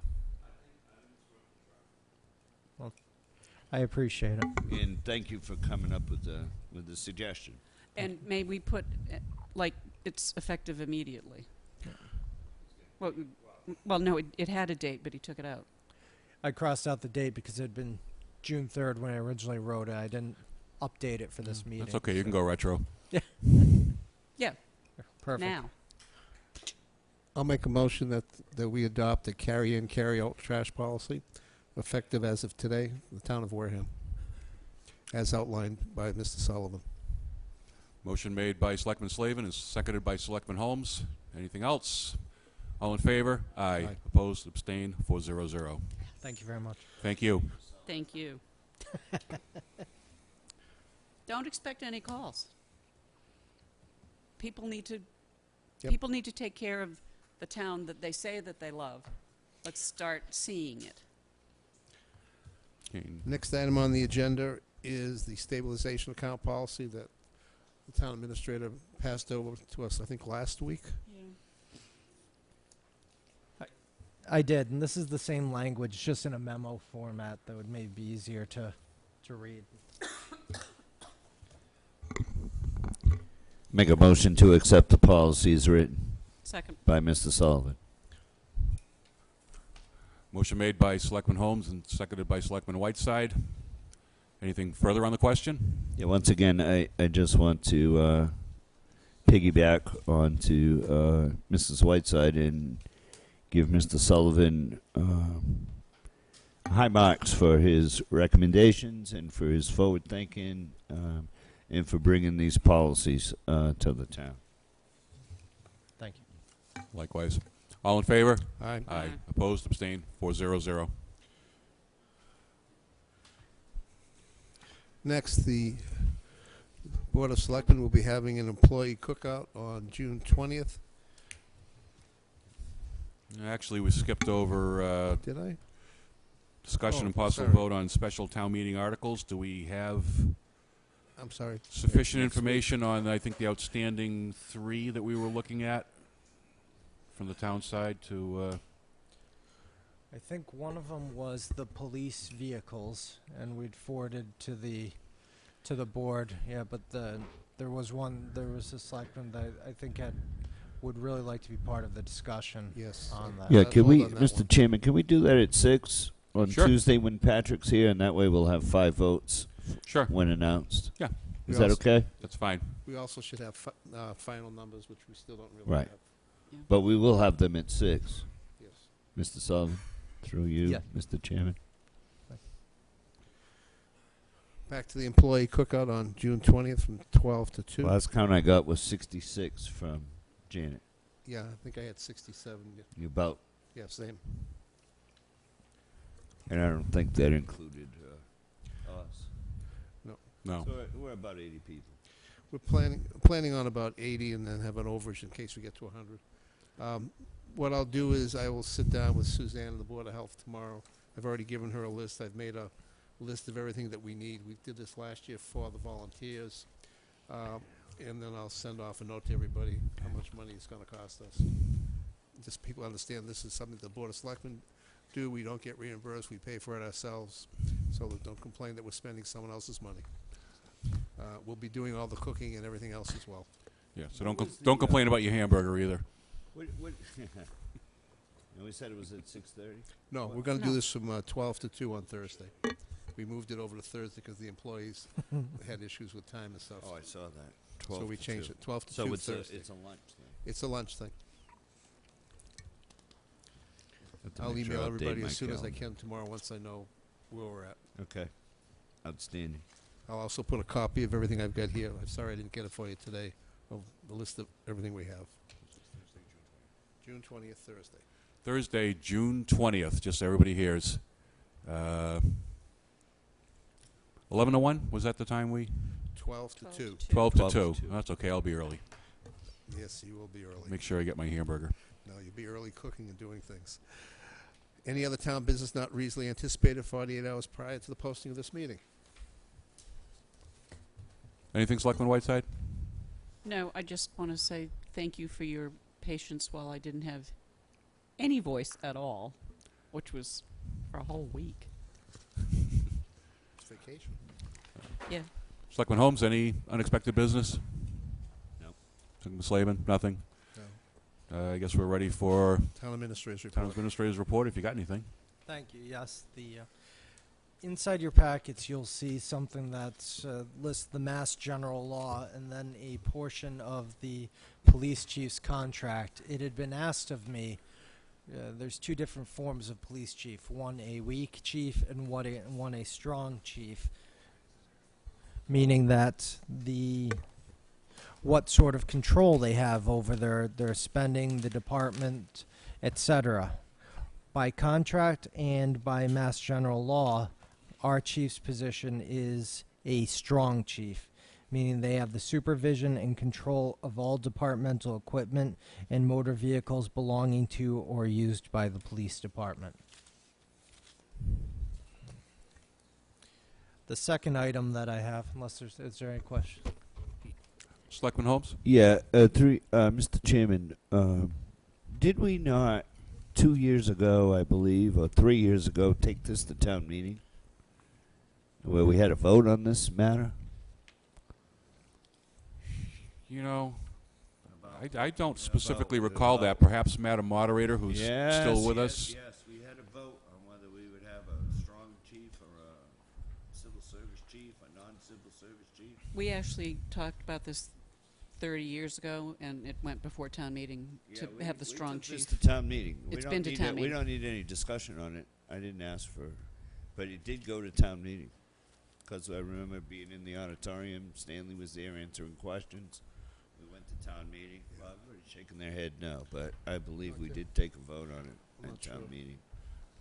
It was probably 3-4 years ago. Interesting. There was a question on the civil service matter and the chief. Okay. It's a public meeting. Okay.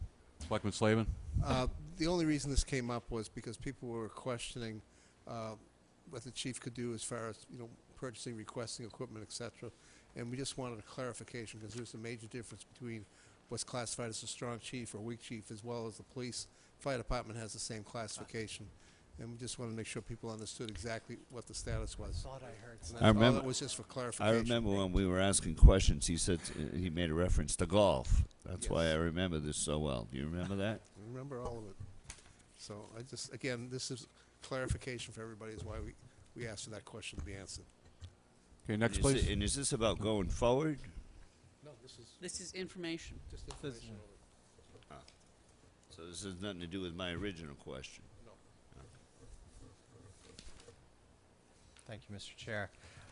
Here are the April, so through April, revenue and expenditure reports for the board, which I'll hand out. And obviously that I would not, we can have comment on them at the next meeting, but it's important to what's coming up on the next subjects here.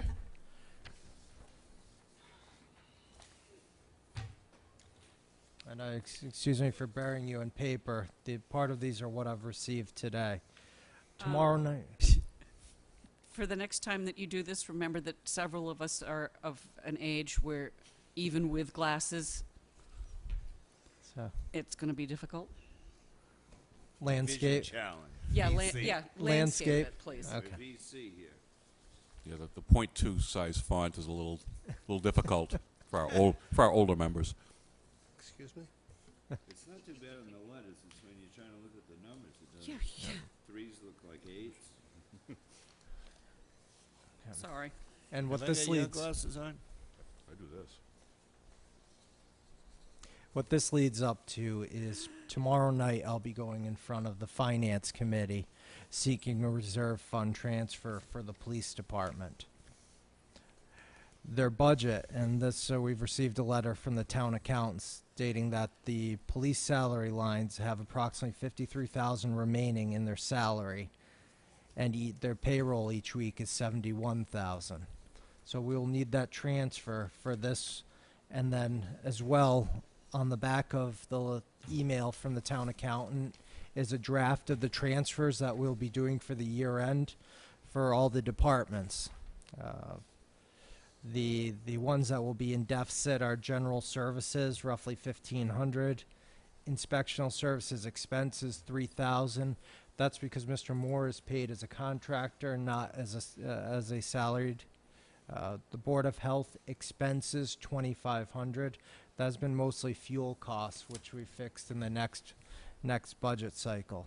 The street lights are $50,000 anticipated, which the skyrocketing cost of that is something that's adjusted and it's gone up markedly. So next year we're probably going to have to look to transfer some more money in there. We've only budgeted $120,000. Next year it looks like it could be closer to about $140,000 if they continue in this direction. Street lights, electricity. Electricity for the streetlights. Yeah. Rising cost of energy. Well, hopefully we'll start to get our projects in place. We'll address some of that, won't it? That would be a big saver. Are there any programs Right. available to the town for LED lighting and solar-powered lights? We're looking into the LED. They're changing down in Onset. Municipal Maintenance and CETA are working to change some of the period lighting, the heads on them, which will also have more efficient lighting inside of them, that will be a savings. It's just the cost, whether it's the rate change has been, it was shocking when we came down and we're looking at all of this. So, Thank you. Right now, we looked at, believe it or not, do you turn every other light off? What happens? How do you fix this? It costs $250 to turn off a light. So you lose 2 years worth of probably electrical expenses. So it's not, doesn't make any sense. Workers' compensation will be over at $3,000. So we'll have enough money to transfer into there. The veterans' expenses have skyrocketed this year. How far behind are they reimbursing us? They reimburse a year behind. So next year we will gets a little bit larger of the 75% that we receive. Okay. But municipal maintenance expenses, though, we'll still have room in their salary lines, 8,700, and then the police is the big one. Altogether, the anticipated cost right now is $236,000. Part of that's coming from the $48,000 of the reserve fund. We have room in the borrowing from the principal interest, short-term interest, town accountant, planning board, assessing, and police expenses will all be transferred into there. I've asked the chief of police to put together a memo to explain to us what the costs have been. You've seen several going back through December as we saw an issue and we've been trying to tackle it. I would appreciate if the board could read through this. But I'd like to highlight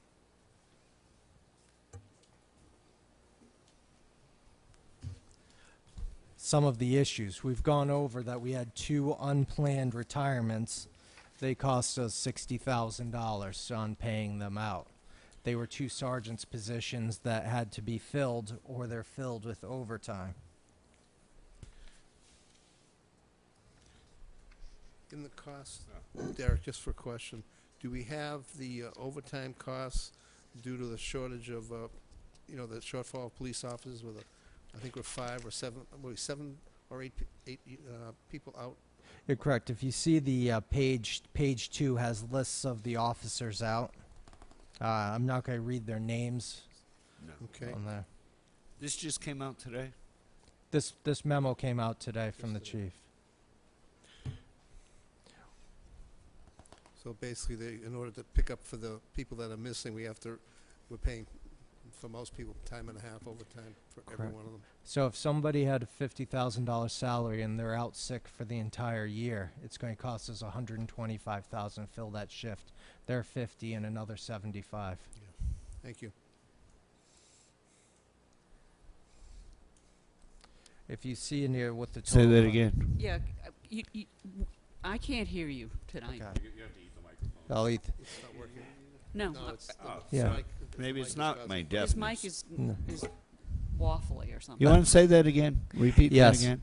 If we have somebody that's out for the entire year on sick leave that we're paying through the sick bank, they may get the extra days. Let's say their salary is $50,000. Their position is being filled with overtime with the minimum staffing. So if you figure the next person at $50,000, you're actually paying that person $75,000 to take care to fill that position. That means a total for one position, it's costing the town $125,000. So you're paying the person to be home and the person that's on overtime to fill the shift. Yeah, where are we at on bringing in these? I take that back. Yeah, thank Is this all for Tuesday? Yes, these would be tomorrow. I'm bringing it to the finance committee to seek the reserve fund transfer from them. The retirements, we don't have the room to budget for the retirements to pay the people out, and we can't leave the shifts open. We've cut back on a lot of them, but it's paying out $60,000 it's a true emergency. It's unforeseen that we were told they were going to retire the day they sent their letter in. So Well, there was no notification ahead of time. We don't- my only recommendation to you is in any other business, if you need that $125,000, you take it from somewhere else and not from the town. Take it from within your budget. It's not the only budget line item you have is salary within that department, right? They have other lines. And when you manage a business, that's a business. You can't overspend it. Just say, well, we have to do that and take it from somewhere else. You manage it from within. So instead of having people on skidoos or water skis or whatever they call those things, you don't do it. You see where I'm going with this? I absolutely. And that has to be done. And it wasn't done under the premise that we wouldn't be over. So those expenses were made and money was spent. And now you're getting to the beginning of the summer again and the end of the year, and you say, oh, well, hey, we were over. Well, we shouldn't have paid those people overtime to be riding around the water. Those are the kind of decisions that a department head has to make under you, right? And if they do those things, then citizens can understand some of this other stuff. But when you come back and you say, oh, we need this money because Joe was out sick, right? Well, you shouldn't have put those people out on jet skis. I'd love to go ride around on a jet ski all weekend too, but it's just not. I don't swim very good. Yep. And, but those are the kind of decisions you have to make. Do I buy this or not buy this because my salary's over? When you manage a department, as you know, you manage the town. We have to manage all of our lines within our department. You get so much per department. You can't just spend over and then say, well, give me the money from somewhere else. Yeah. I think that's where people have the heartburn. Just a thought. Thank you. Just to that point, what was the overage in the previous fiscal year? Do you have that information available, or an estimate? I can give you the estimate. When we had the settlement that we paid out of the police line, that put them over budget by about $200,000. And when we redid the settlements, put that off to the judgment lines that the DOR accepted, and when all was said and done, they were plus $38,000 for the year. The year before, they were over budget by approximately, I believe, $200,000. So consistent. So this isn't something that just happened in the last year by any stretch. Mr. Chairman, no, and I think there have been some improvements made here. My point is that in any other business, you don't have $38,000 to grab from somewhere else. It's just not there, right? And you're deficit spending as a business. See what I mean? So he needs to understand, and whoever comes in after him needs to understand that just because it's the town of Wareham, we don't have a side bank somewhere. That's the whole point of having this money over here that we can start to put into our future, not pay the past. And don't we also have some other things that we paid that's going to come out of free cash already from this area of the town? we have one settlement that we paid this year that It was will. about 48 or something, so Yeah. that's going to, Yep. in addition to the 38, we got that as well. Yeah, So, it's more nibbling. yeah. Well, Right. no, we're not there yet. I am glad, at least, though, that you got these numbers before us. So, I think. good luck tomorrow night. Yeah, well, thank you. Tomorrow night is truly imperative because as they do not have enough money in their budget, the town accountant's not going to sign off on the warrant. And it will be up to the Board of Selectmen to decide if they don't get it through tomorrow night, whether the board is willing to wait till next week and judge the temper of town meeting and sign the warrants. Because otherwise, these guys will not get paid. And there's harm in that. Besides people's livelihoods and their life and the bills they pay and their families and feeding them and such, if we do not pay them, we will most likely be hit with triple damages when we can pay them. So I apologize to the board. It's putting you in a tough spot. I'm hoping the Finance Committee is able to release the reserve tomorrow night and make that a moot point. That's not an issue. So. Well, hopefully that's the case, because we don't want to put ourselves in an unfair labor practice situation with the officers, and we don't want the impression that that would create either.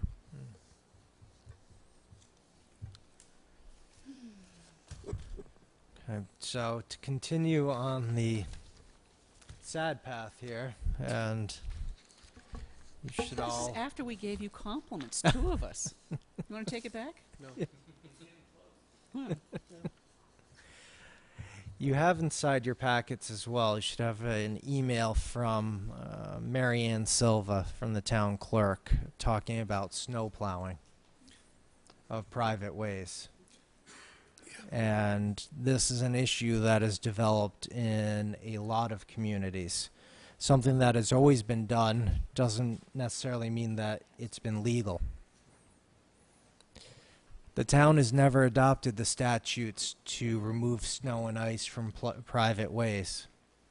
We have been doing it illegally, and unfortunately it's been brought to my attention, which means I need to bring it forward.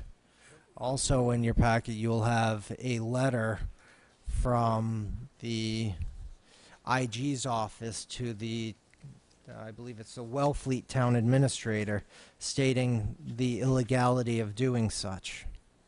So we have a real issue here. As of right now, because it takes not just an active town meeting, but a vote of the legislative body, a vote during the election, a true ballot vote, it's illegal for us to plow private roads this winter.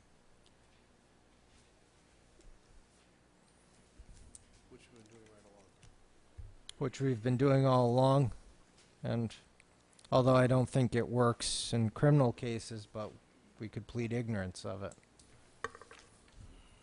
Be nice if we could send a bill for the past 50 years, but I don't think that's feasible, is it now? No. There's also within the statute we need to understand is there's issues that you can only plow private ways that are open to public use. Right. And there can be no restrictive signing. This is going to be a major change to the town. We have 120 miles of accepted road and 89 miles of private road.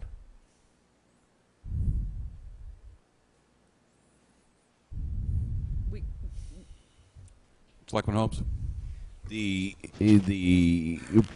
89 miles of private road, does Mr. Gifford submit those 89 miles as part of his Chapter 90 money? We do not get credit for those. Today. Today.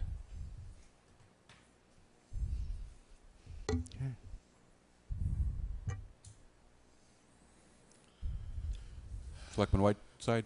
I think we talked about this a month and a half ago or something, and I think we decided that we shouldn't be plowing private ways and, you know, all that other good stuff. So all you're doing is, at least from my perspective, is telling us that, yeah, we shouldn't be. Am I missing something here? I don't think we ever had took a formal stance on the matter. All I know, Selectman Tropiano was not happy to hear that. In fact, so. No, it was. We talked about it, didn't we? Talk about. We did talk about it, and there were a couple of questions, and I think that this letter answers most of those. And it's in black and white. You can't do it. The question about the Chapter 90 money. Because that's been one of the things thrown at us is that, are you going to stop? You could count me to collect money, right, but yet you're not going to touch my road. And the answer is that we are not collecting for those 89 miles, that they are, in fact, private roads. So therefore, we have to live by the law. Has to follow the law. You have to follow the law. We have to direct you to follow the law. Well, we don't have to direct you to follow the law. I think he can do that by you himself. know, you know what the law is. We don't need a vote on this. No, I just think it's important. I would suggest, though, that if we're going to stop following the law, that there's some kind of notice be given to the citizens that you're now going to follow the law. Understood. Unless that causes a legal issue through you, Mr. Chairman. By acknowledging that you've been doing this illegally, maybe that's a problem. I don't know. Yeah. But when people call and snow falls and people call and you ain't sending a plow there, brother. I know.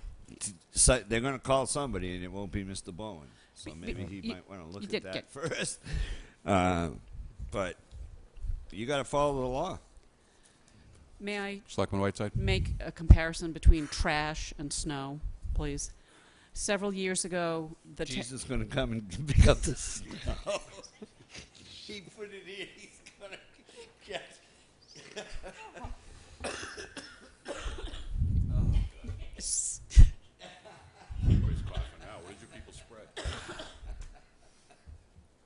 several years ago, the town used to pick up trash. It was part of what your tax bill paid for. And it saved $433,000, and we got rid of town-wide trash pickup. But the converse of that was that there were several enterprising young men and women who established businesses for trash hauling. So my suggestion is that we sell this as an opportunity for people who have been plowing for the town to enlarge their business base by, creating contracts for the private street owners, and that rather than having us, the town, pay 29 subcontractors, those guys and gals all go out and earn their money directly from the people who own the roads. I see it as an opportunity, not as... How do you distinguish? Are we gonna? I guess my question is, if I'm driving down the road on Onset Avenue, how do I know if Thea Street is public or private? Is there going to be a sign that says this is a public road or a private road? Are we going to have two different color signs? 89 miles is a lot in Wareham that are not public roads. How do we know what they are? Who's going to determine what is and what isn't, and how would somebody know? Well, I would say more importantly, how would a plow operator know? Well, how does anybody know? Yeah. Because it not only affects plowing, it affects all services, correct? Through you to Mr. Sullivan. I'm surprised some people get mail at their houses by the federal government status. They shouldn't. They should get at It the affects beginning. a lot more than just snow plowing. Grading, maintenance, repairs, everything. Services stop. Well, that's so. How do we know what roads are and are not? We do have a master list of all the roads that I'm going to have posted on the town website with links for people to look up so you can see your own road. Currently, many of the contractors are doing the private roads. But we do have some of our main trucks that do it, and this year we've had $19,000 in damages to our vehicles on the private roads. I know. I was in the car that day when we got the summary. I think our hair. I just want to know that, so that if someone calls and says, you didn't grade my street, you always come every year and grade my street, there's some way of identifying to say to that person, by the way, that's a private road.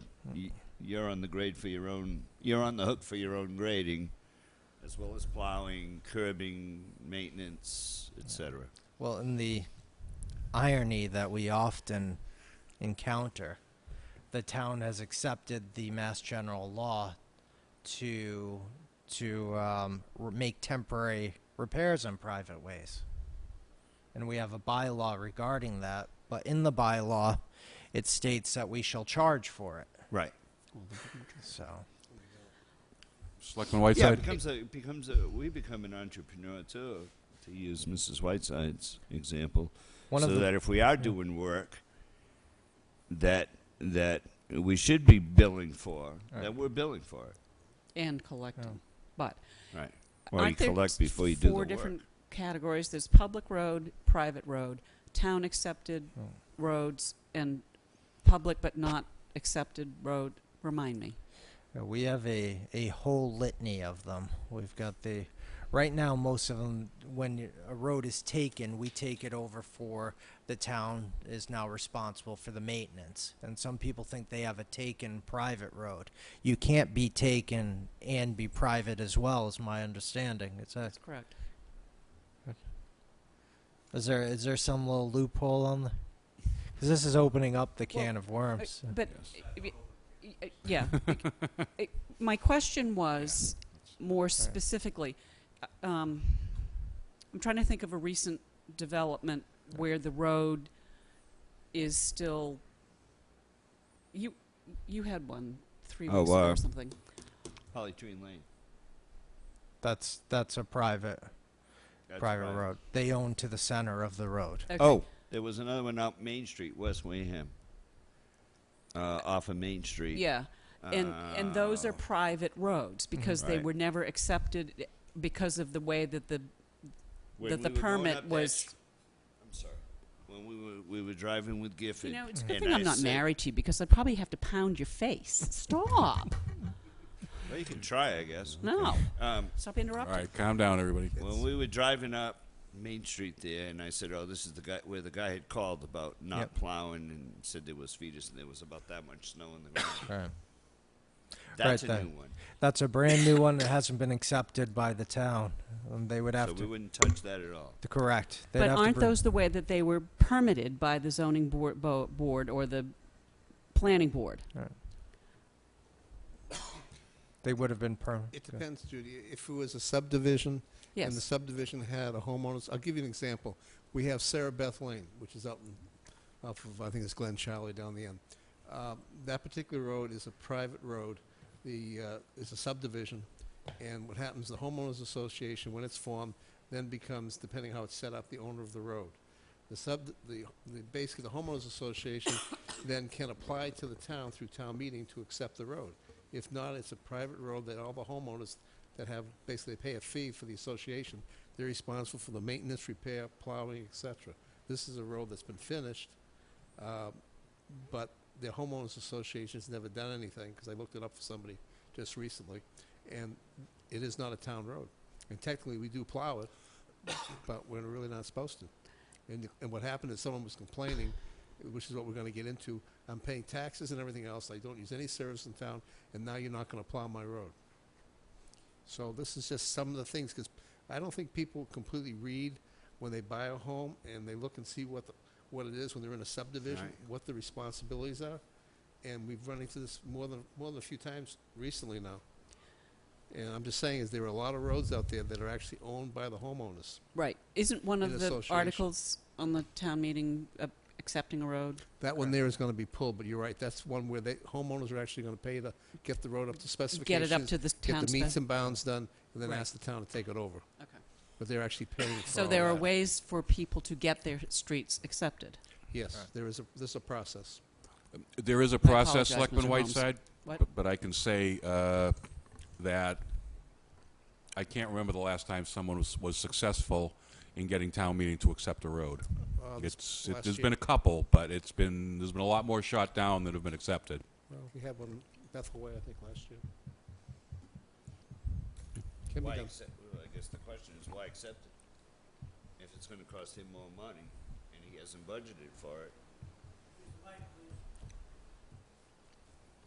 Well, I guess once the road is accepted, then I guess it would go into your Chapter 90 formula.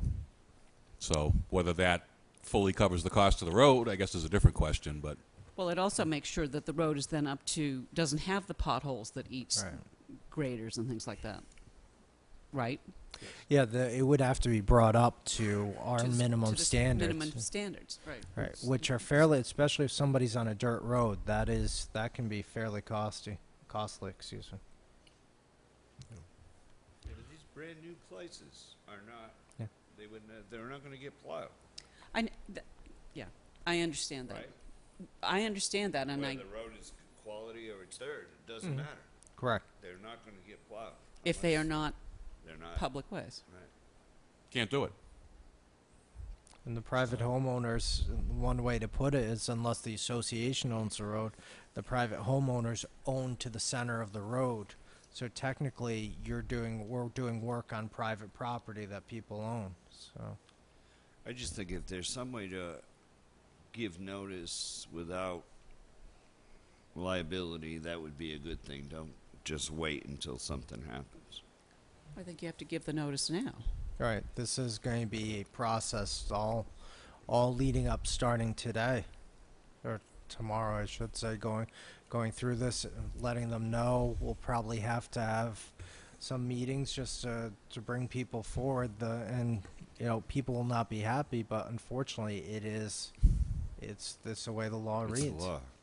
Well, the other thing is, this can stay on here as an agenda item, much as the contract 2 does, I think. This affects so many people in the town that I think it's important to keep it as a rolling item, and if we have more information, we can talk about it every single week between now and when the first snow hits.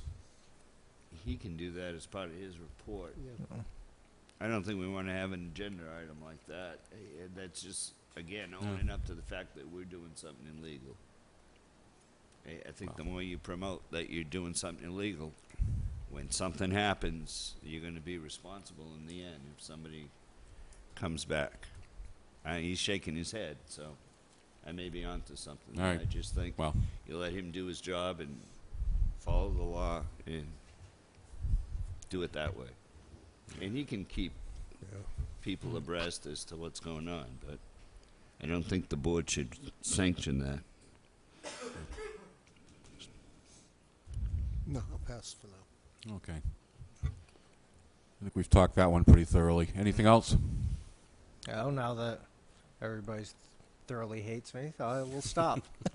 Yeah, I think you did Not pretty a well problem. tonight, Bubba. We would rather hear the bad news from you than elsewhere. Selectman Whiteside?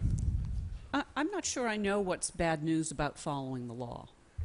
And I'm not really sure I know what's bad news about setting some policies that may be unpopular for a week or two, or possibly 6 months through the summertime, about trash pickup, trash in, trash out.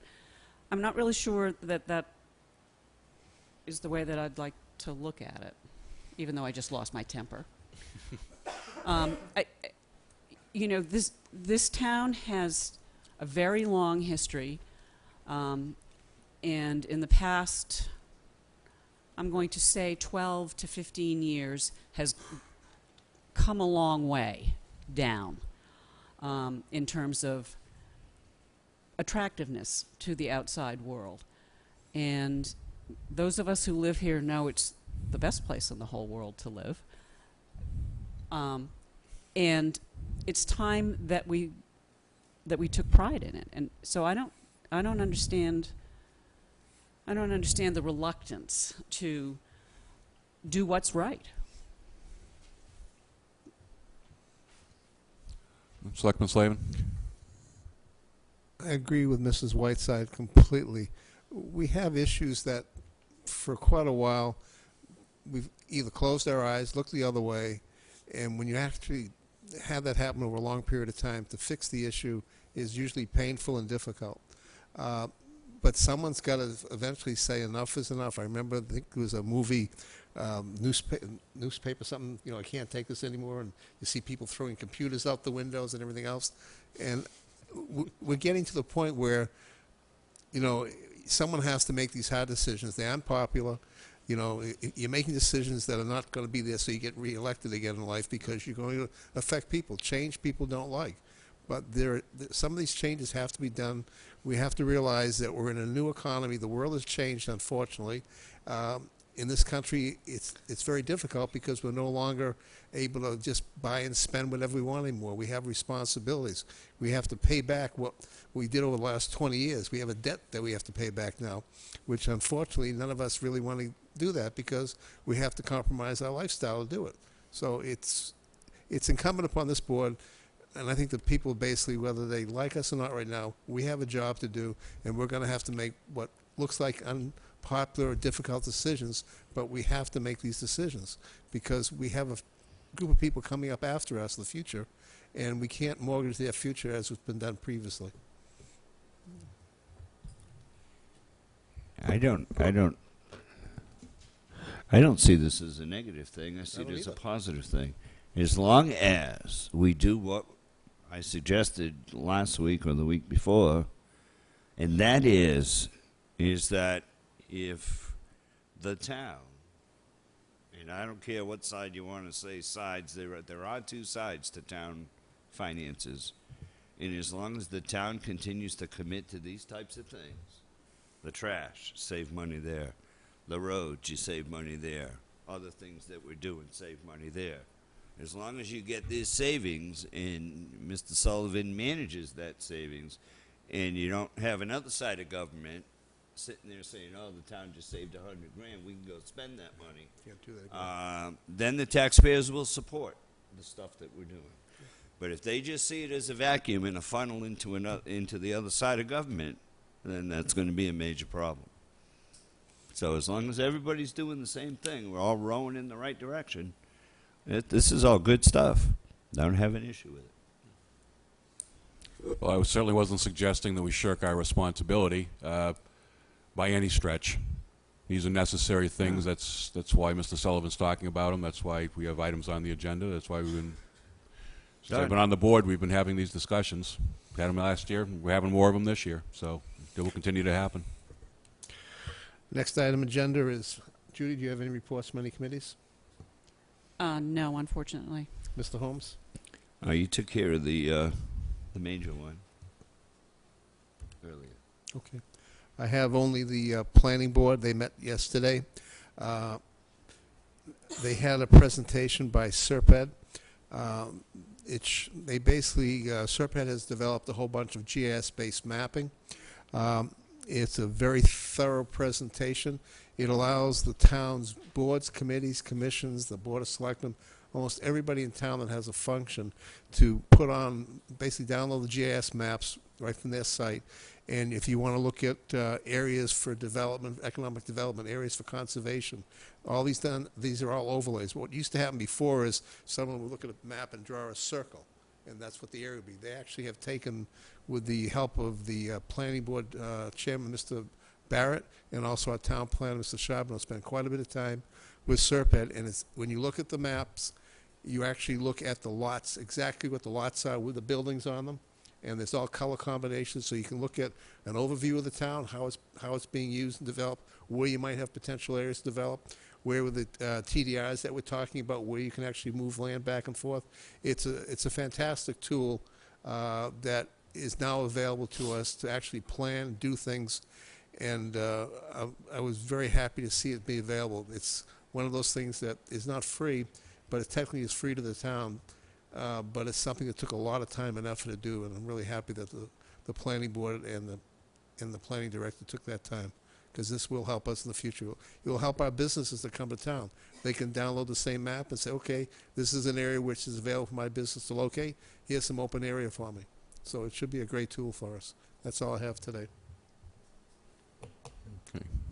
Well, looks like we're all set. Motion to adjourn. Good for me. I'll take that as a second. Just want to wait just 1 second. While we're waiting, we'll be meeting at 6 o'clock on the 18th in the cafeteria over at the high school before town meeting. Oh, that is one point. Yeah, you can. Route 6 and 28 this Friday from 9 till 4 in the Town Hall cafeteria. State DOT and their consultants, design team, will be down to discuss the plan. I think it's important.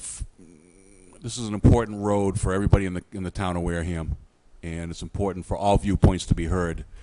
So if you're concerned about the safety, you want to come and see if there's any safety enhancements, then I would suggest you show up. If you're a business owner along the highway and you want to know what the new width is going to be and you're concerned about that, then you want to show up. I think they're fairly close to finalizing and going ahead with the actual drafting of the plans. So this is an opportunity to come and see where they're at, ask questions, get answers, and move forward. I don't think it's an overstatement to say that road's a death trap, and we need to do something about it. We're all set. Motion to adjourn. Second. Motion made by Selectman Holmes, seconded by Selectman Slavin. All in favor? Aye. Aye. 4-0-0. Thank you, everybody.